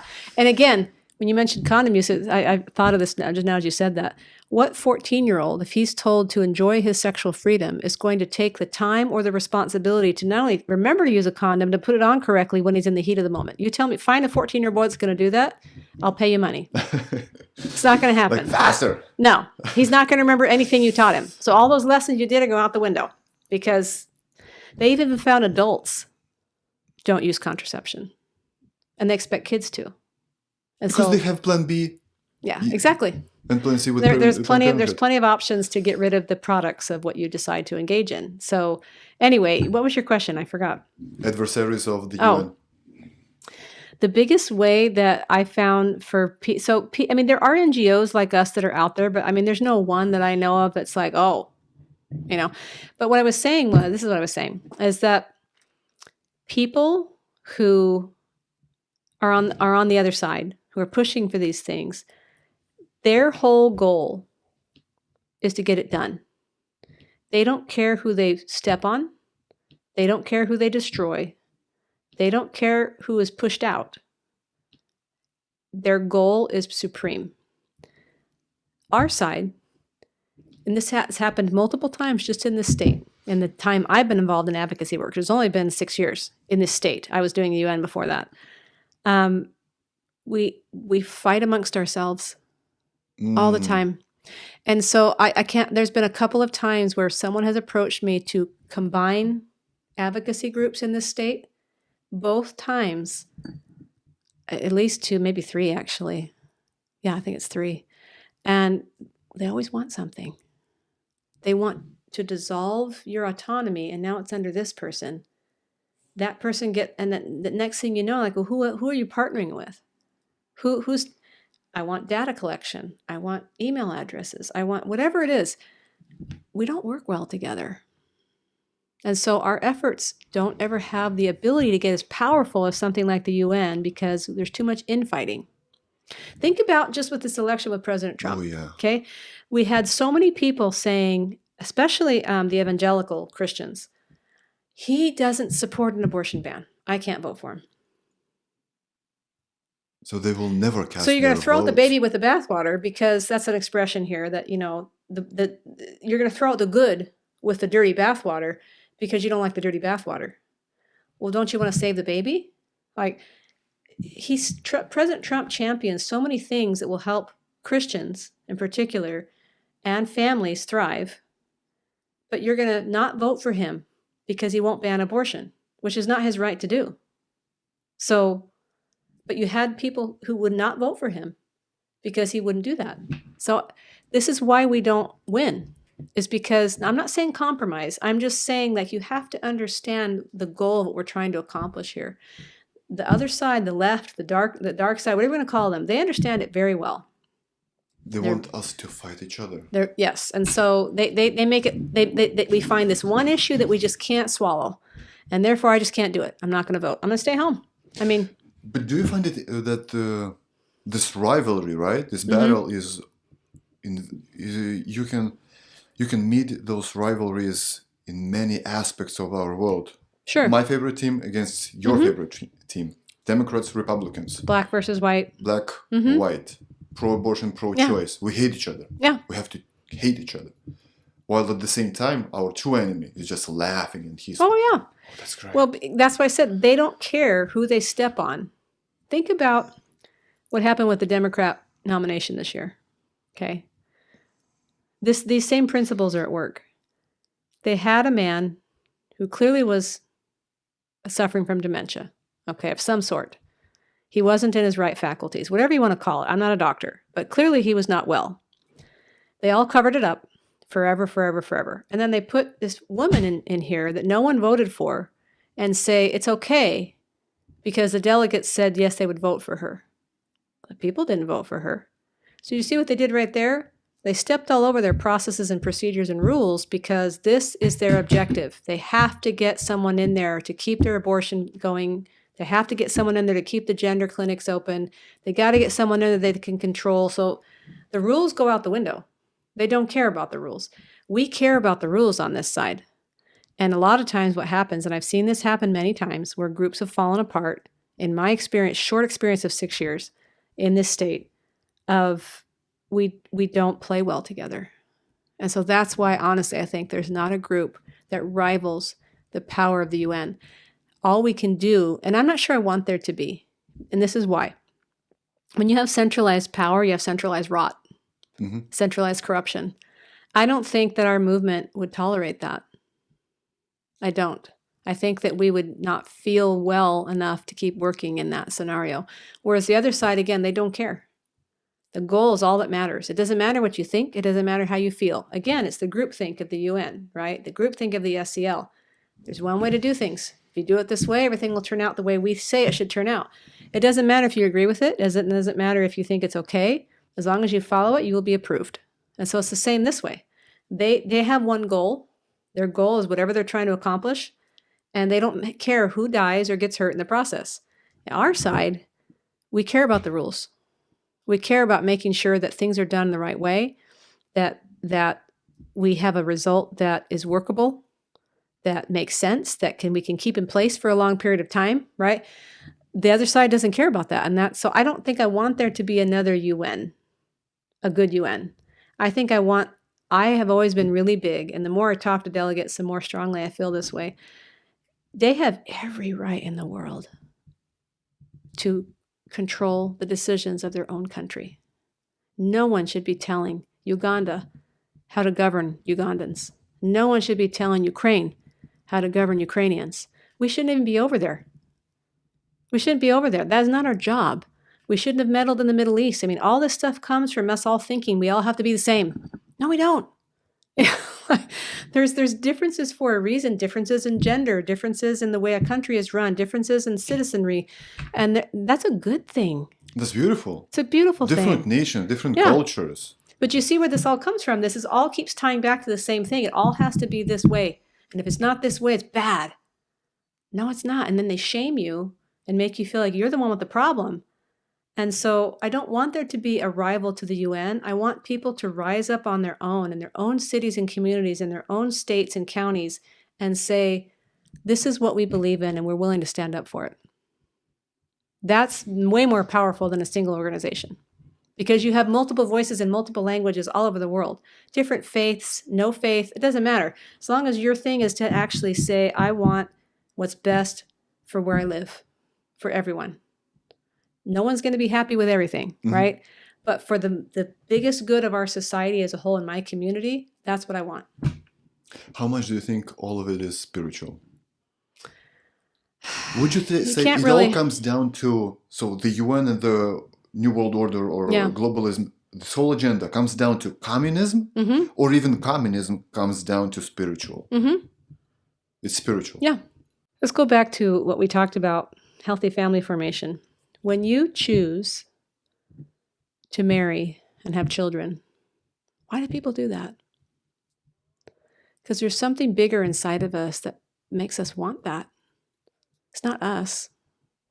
It's, I've believed this my whole life, that God sent us to this earth to create families. That's the whole reason we're here. That's what I believe. I think a lot of people do feel that instinctually inside, but they push it aside, again, because it's not valued, or because it's considered religious or spiritual, or because it's considered bigoted or judgmental. And it's none of those things. We have a deep, innate desire to be in a family. If we were all born singly, they made a lot of movies and written a lot of books about this, sci-fi usually, of people being born in pods and all, raised by, that's not how society is supposed to be. And we all instinctually know that. So the desire to have a family, to create a family, to be in a family, to preserve your family, I don't think that comes from ourselves. I do think that's a spiritual thing. That comes from our spirit inside. There's nothing physical in your brain that's telling you need to have a child, get married and have a child. No, it's a spiritual thing. And I think that it's okay to say that. So you want to tell me that this comes by default once we are being born and once we see the great example of our own family? Mm-hmm. Or sometimes the poor example of your family. There are a lot of people that are born into less than ideal situations in their families. And I know a lot, I'm related to some, and They know how not to do. yeah. And so they find some things. We always told our kids, my husband would always say this, I fully expect you to grow up and do things better than I did. Of course. Because that's the whole point, Yeah. right? I mean, I'm not perfect. I don't expect You you do to them do better it than exactly the me. way I did it. Do it better than me. Yeah. Take the best that I gave you and do more. Be stronger, smarter. And again, where does that come from? The desire to improve, the desire to be better. Where does that come from? Definitely comes- not from communism. It comes from Jesus Christ, who was always telling us to be better. Think of others instead of yourself. Don't do things that are going to hurt other people. Do things that show God that you love him. That was his whole life. He never talked about, think about yourself. Did Jesus ever sit around talking about me, himself? No. How much do you even know about him? Not very much, because he didn't spend any time talking about himself. He would have saved himself. Yeah. He wouldn't die on the cross. Exactly. So I'm just thinking, anyone who talks a lot about themselves, a lot about what everything's going to do for that person, and doesn't talk about how it's going to benefit anyone else. They did this a lot with President Trump, if you notice. He only cares about himself. Every time I hear him speak, he talks about how I want to give this country back to you. This belongs to you. It's not about me. The guy is a billionaire. Yeah. He could just live So his... I just And not like this is supposed to be about President Trump. I'm just saying the whole thinking of all this kind of all goes together, of them all trying to say, see, he's selfish. The people who are selfish are saying someone else is selfish. The people who are bigots are saying someone else is a bigot. The people who are racist are the ones saying we're racist. It's all the same thing. Africans are poor and uneducated and stupid. That's that's so racist. It's so derogatory and condescending and just wrong. But they do it all the time. The governor of the New York told us last year, right? Yeah. That the black African Americans, the blacks, don't know what a computer is. What? How could you say And that? she's still in office. I'm just like, It's oh. super racist. And she's white, you know. And she's white. I mean, if we're playing the game right, she's white. She's not supposed to say things like, I don't believe that, but that's how they play. So yeah, but it's not true in the first place. No, if the people that are saying, it's like anything in the Inflation Reduction Act, it's exactly the opposite. It created inflation. Yeah. So everything that healthy, what's the Obamacare thing called? What's the real name of it? Obamacare. Anyway, the real thing is healthy Americans. I don't know what it is. Anyway, it's talking about how Americans can have health or whatever. Well, it's exactly the opposite. It's like you have to pay if you don't have this certain coverage. I mean, it's just everything that they do is meant to distract you from what they're actually doing. And so it's the same thing with this. If they're saying you're selfish, they're the ones that are selfish. Mm-hmm. It's not selfish of me to marry a person, decide to have children together, and then assert my right to train and raise my children the way I want to, because I decided to have them. They are mine for a certain amount of time. But it is selfish because you don't care about the nature. I know. 4 kids. You're going to eat a lot of beef. I know. And they burp and fart a lot. A lot of methane. And you know what I always say? I say, you know what? What I said earlier about as far as we need to value family, we need to value parenthood, we need to value life. We are a very anti-life, almost pro-death culture as far as we don't celebrate the wonder that it is that we have been created this way. We don't celebrate that because people think, well, that's talking about yourself or that's talking about God. Or no, we need to celebrate life. We don't celebrate life. Think about it. So many people are pro-abortion. 3,000 a day, right? 1 million a year. People in this country who used to be considered pacifists are now pro-war. That's pro-death. It's switched. Okay? It's totally switched. In the last decade. So now you have people saying, you need to pay all this money to ban everything we don't like, to kill people in other countries that we don't like, and you need to kill your own people. To kill your own ones if you happen to make one. Because, well, that's what they say right now if you don't want them, but what they really mean is they don't want you having babies at all because it increases the population. So the people have gone on record saying that they think that, the population of the world, these elites think the population of the world should be like 500 people or something. It's something ridiculous, 500,000 or something. It's just like, because they want, and like you were saying, who's going to make all their food? A golden billion, right? Yeah. Now it's 8. Yeah. We got to do something by 8. Yeah. So the UN is all about population control, and that's why they're so heavy on abortion and sex working. So you want to tell me that abortion is their linchpin? Mm-hmm. If you take off abortion, everything will fall? Well, because you notice they cover it up with all sorts of words. They never come out and say abortion. They call it reproductive health care. Women's rights. Women's rights, sexual health. This is how to be sexually healthy, is to have access to abortion. And you know that we're right because when we try to get that term SRH out of the documents, they put up the biggest fight you would ever see. They howl. They can't. They start telling. I mean, these articles I was reading, they talk about at the end how the Western countries were so upset that Burundi stood up and against this thing they were trying to push through, and they're so upset that these traditional countries are getting in their way. What's a no-go topic at the UN? What I mean by that is I was having Brenda Lapsack on my podcast, and she told me the story of a Trevor Project. Yep. Once she brought up the Trevor Project, they cut off her mic. Mm-hmm. What's the Trevor Project of the family? UN? Excuse me? Family. You can bring family up. No.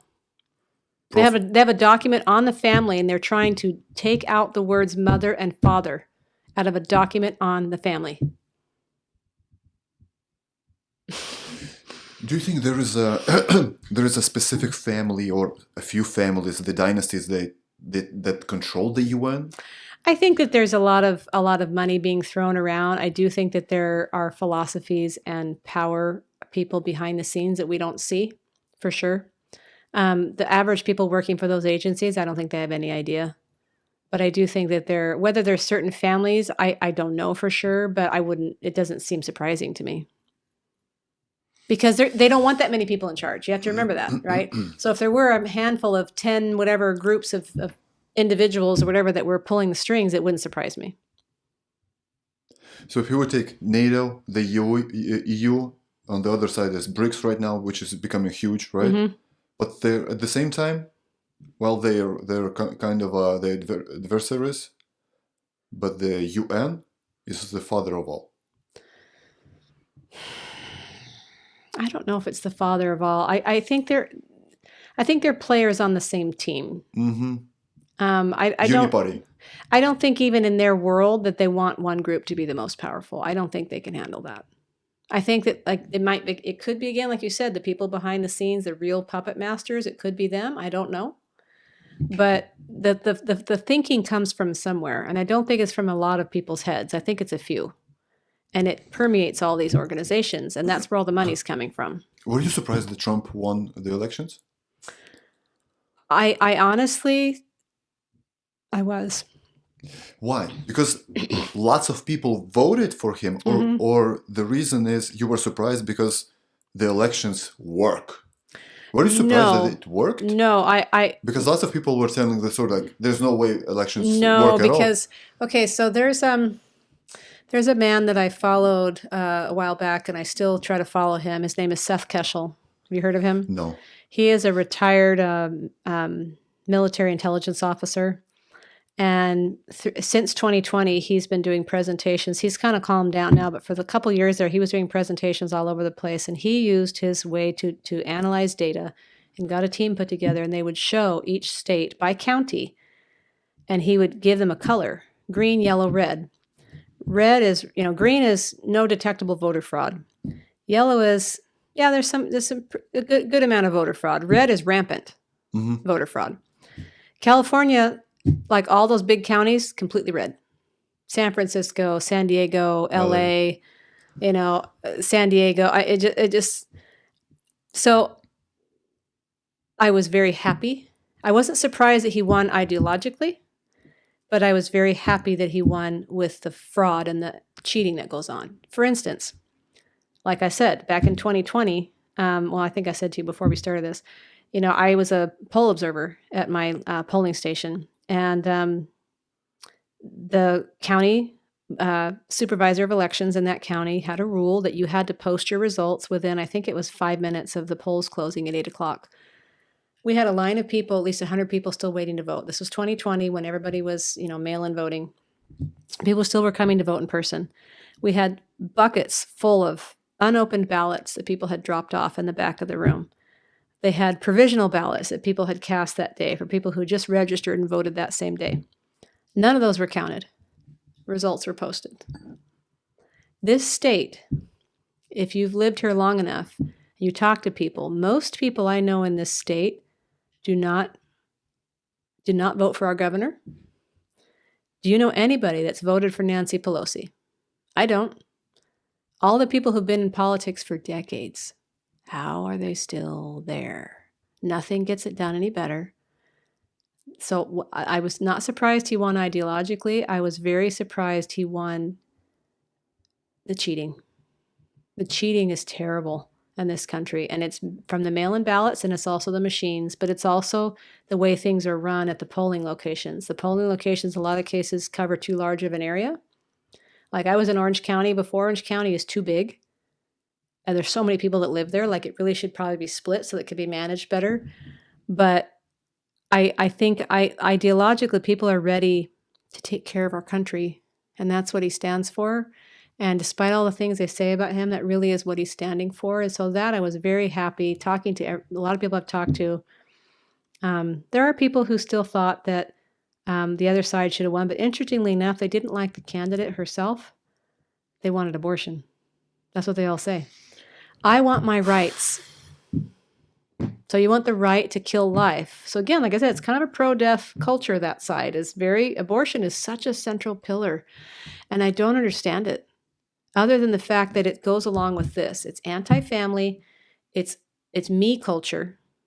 It's not family culture. It's not we culture. It's me culture. It's all about me.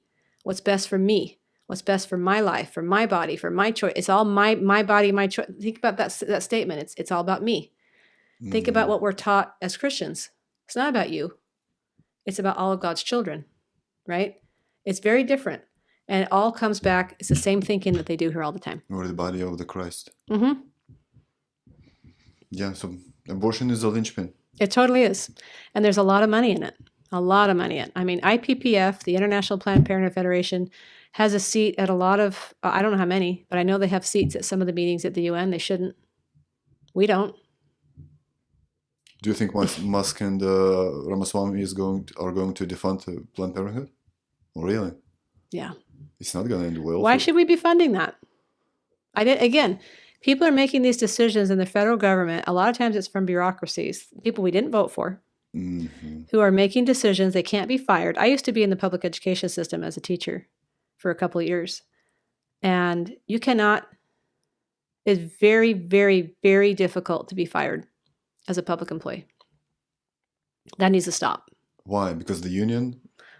It's just the union. Yes, the teachers union is very powerful, and they've put things in place. Like there was a teacher's aide that was working in one of the other classrooms, and he just wasn't very good at his job. He didn't follow directions very well. He would be out at recess trying to help, and the kids would just be climbing all over him and punching him, like pretending to fight. He wasn't a respected figure to the kids. And he was just not very helpful in the classroom. So the teacher was exasperated. She was a longtime teacher. And they just kept moving him around to a different classroom. And I remember asking as a brand new teacher, why can't they just get rid of him? I mean, clearly he's not doing his job. Like at any other store, you'd say, it's not working out. I'm going to lay you off. Even teachers who are accused of horrific things like abuse, sexual abuse of students, they just move them. To another school? Mm-hmm. Pedophiles? It's happened many times. So there's something broken in our public employees system.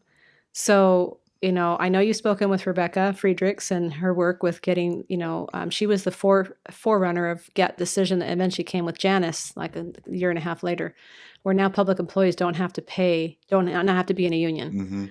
But the unions are really powerful. And so they obviously have something in their agreements that makes it next to impossible to get rid of a federal employee. My kids, when they were going to school back in the day, there was a teacher, fourth grade teacher, that was just an old battle axe kind of teacher. She was just mean. She would belittle the kids. And every parent knew you do not want your kid in that class. So I did whatever I could to finagle and make sure my kids, none of them got her.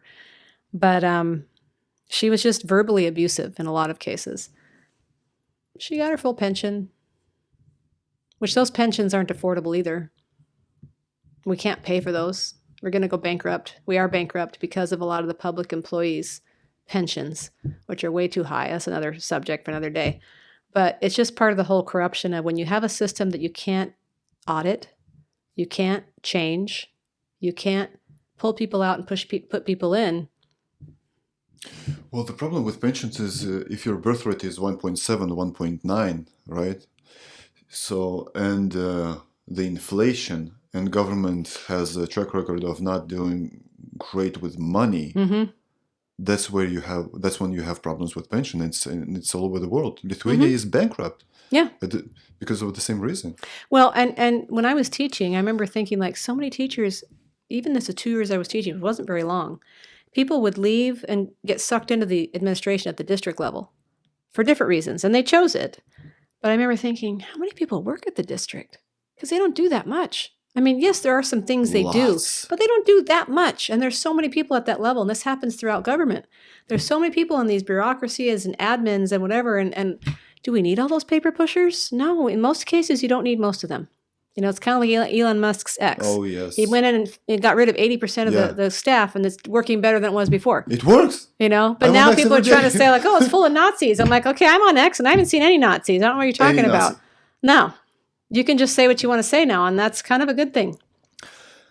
April, you're a woman of reason. I'm going to ask you this question. So, do you consider abortions in 2024 as kind of the same thing as the things that were mentioned in the Bible as a children's sacrifice? I think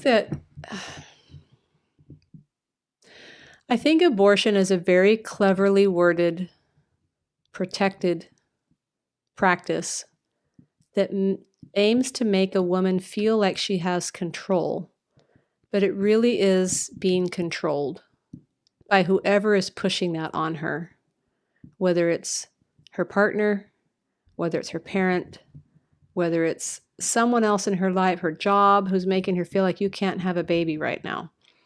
And so in that case, they are sacrificing children for convenience.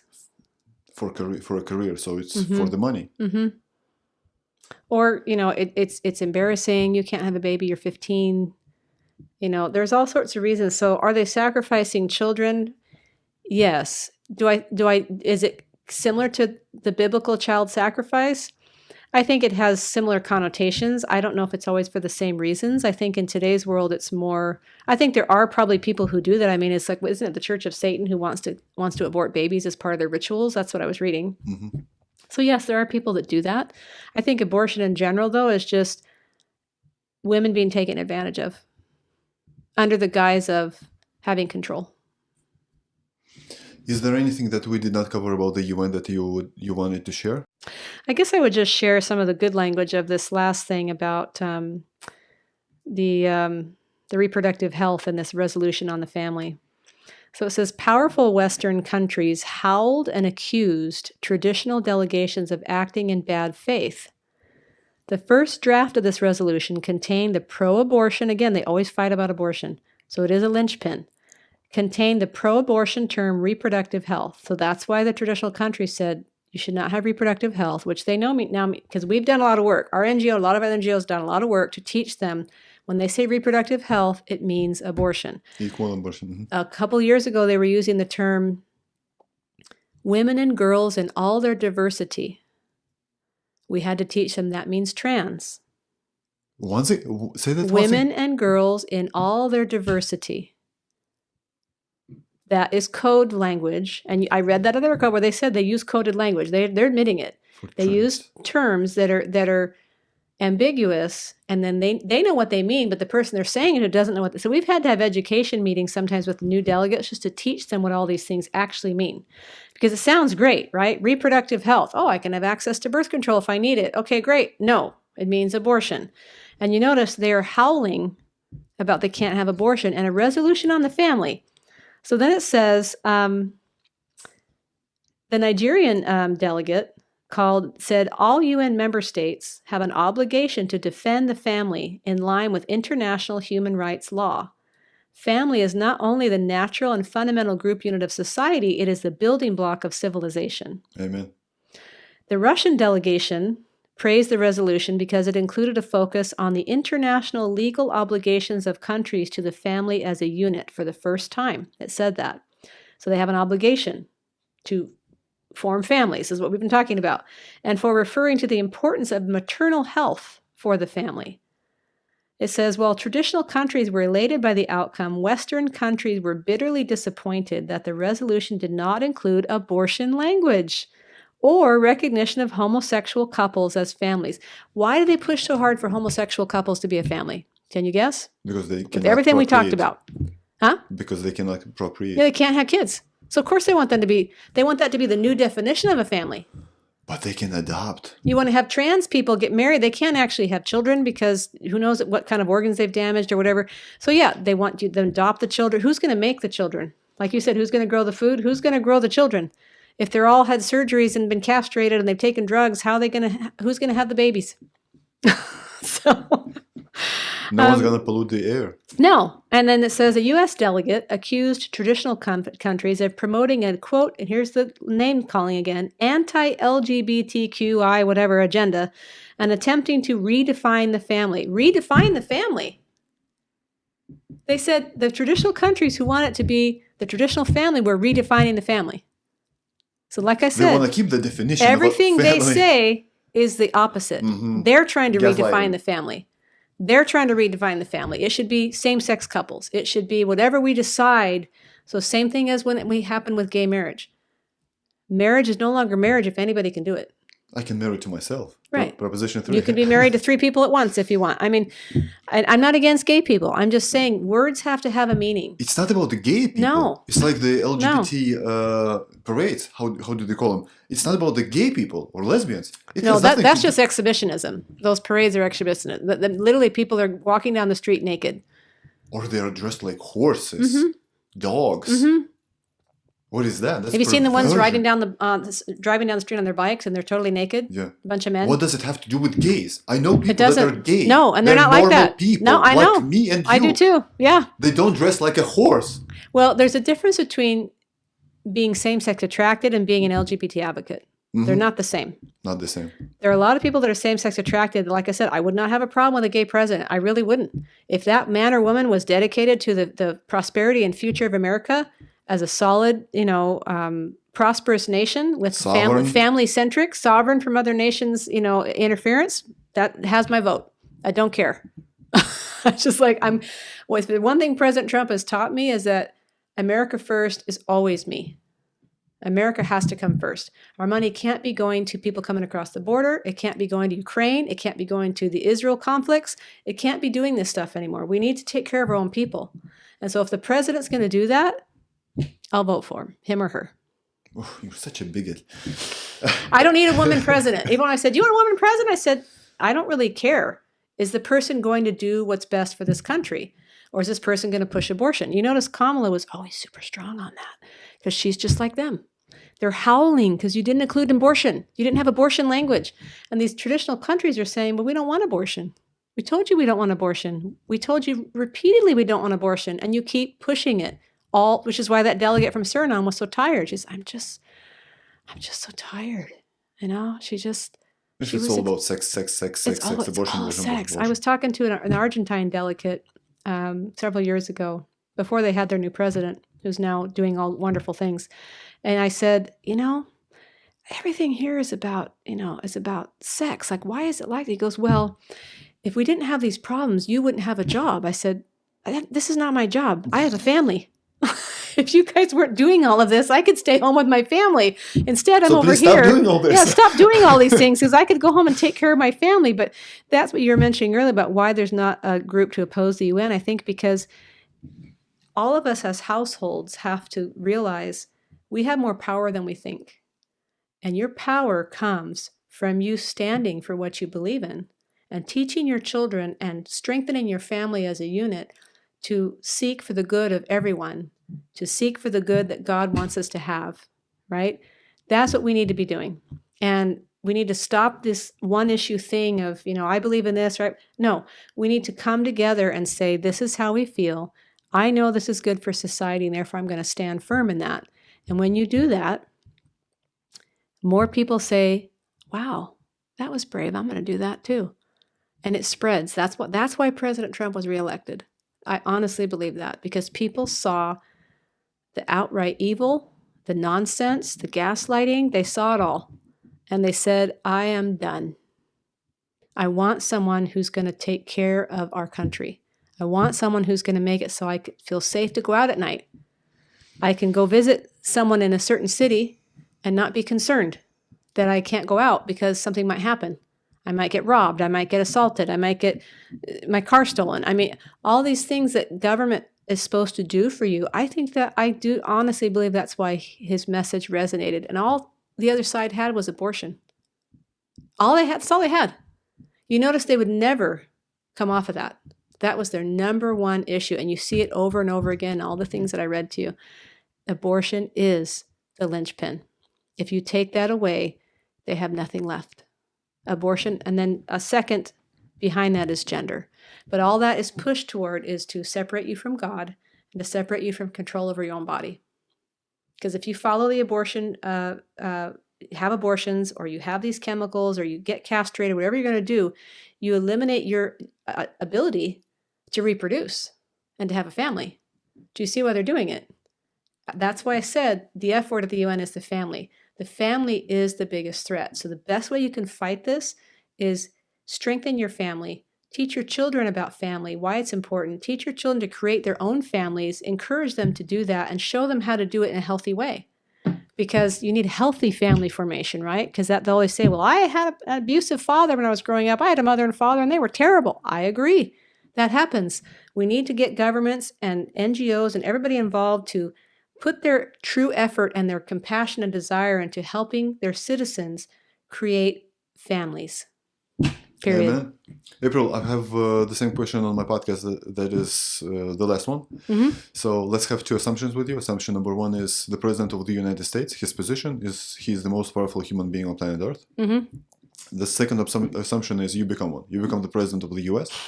Once you do so, you've got this Secret Service at your disposal. They come to you and say, Mrs. President, we love you, we respect you, you're the president now. We as Secret Service know all the answers in the world, right? You ask us, we give you an honest answer. What would be your first question? My question about the world? Whatever you want to know. They know everything. They will give you the truth. I would want to know, what strings do I have to pull to get all of this to crumble? Would you so do that it? so that families can truly prosper and that God can have his rightful role in our lives. What if they tell you, here's the instruction. If you do this, you have 10 times more possibility you're getting killed. Would you do that? If it's going to have that outcome, I would have to. You would risk your life. I would have to. If they could tell me how to, because civilization is not flourishing right now. And that's why a lot of countries are pushing back. You have the new government in Argentina. You have new government in, I think, El Salvador. You have some of the amazing. you have some of the new Sweden. Other countries are starting to reject some of this gender stuff, and Netherlands, Italy.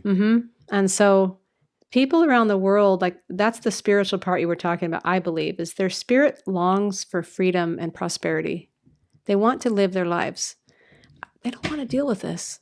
I don't want to go to the UN and deal with this. I almost, like, when I think about going back, I just get tired. Like that delegate, I'm just like, can't you guys just let us do things that we want to do? Like, why do you have to keep pushing, But they do. And so somebody has to push back. And I got involved with this initially because I said, I'm not going down without a fight.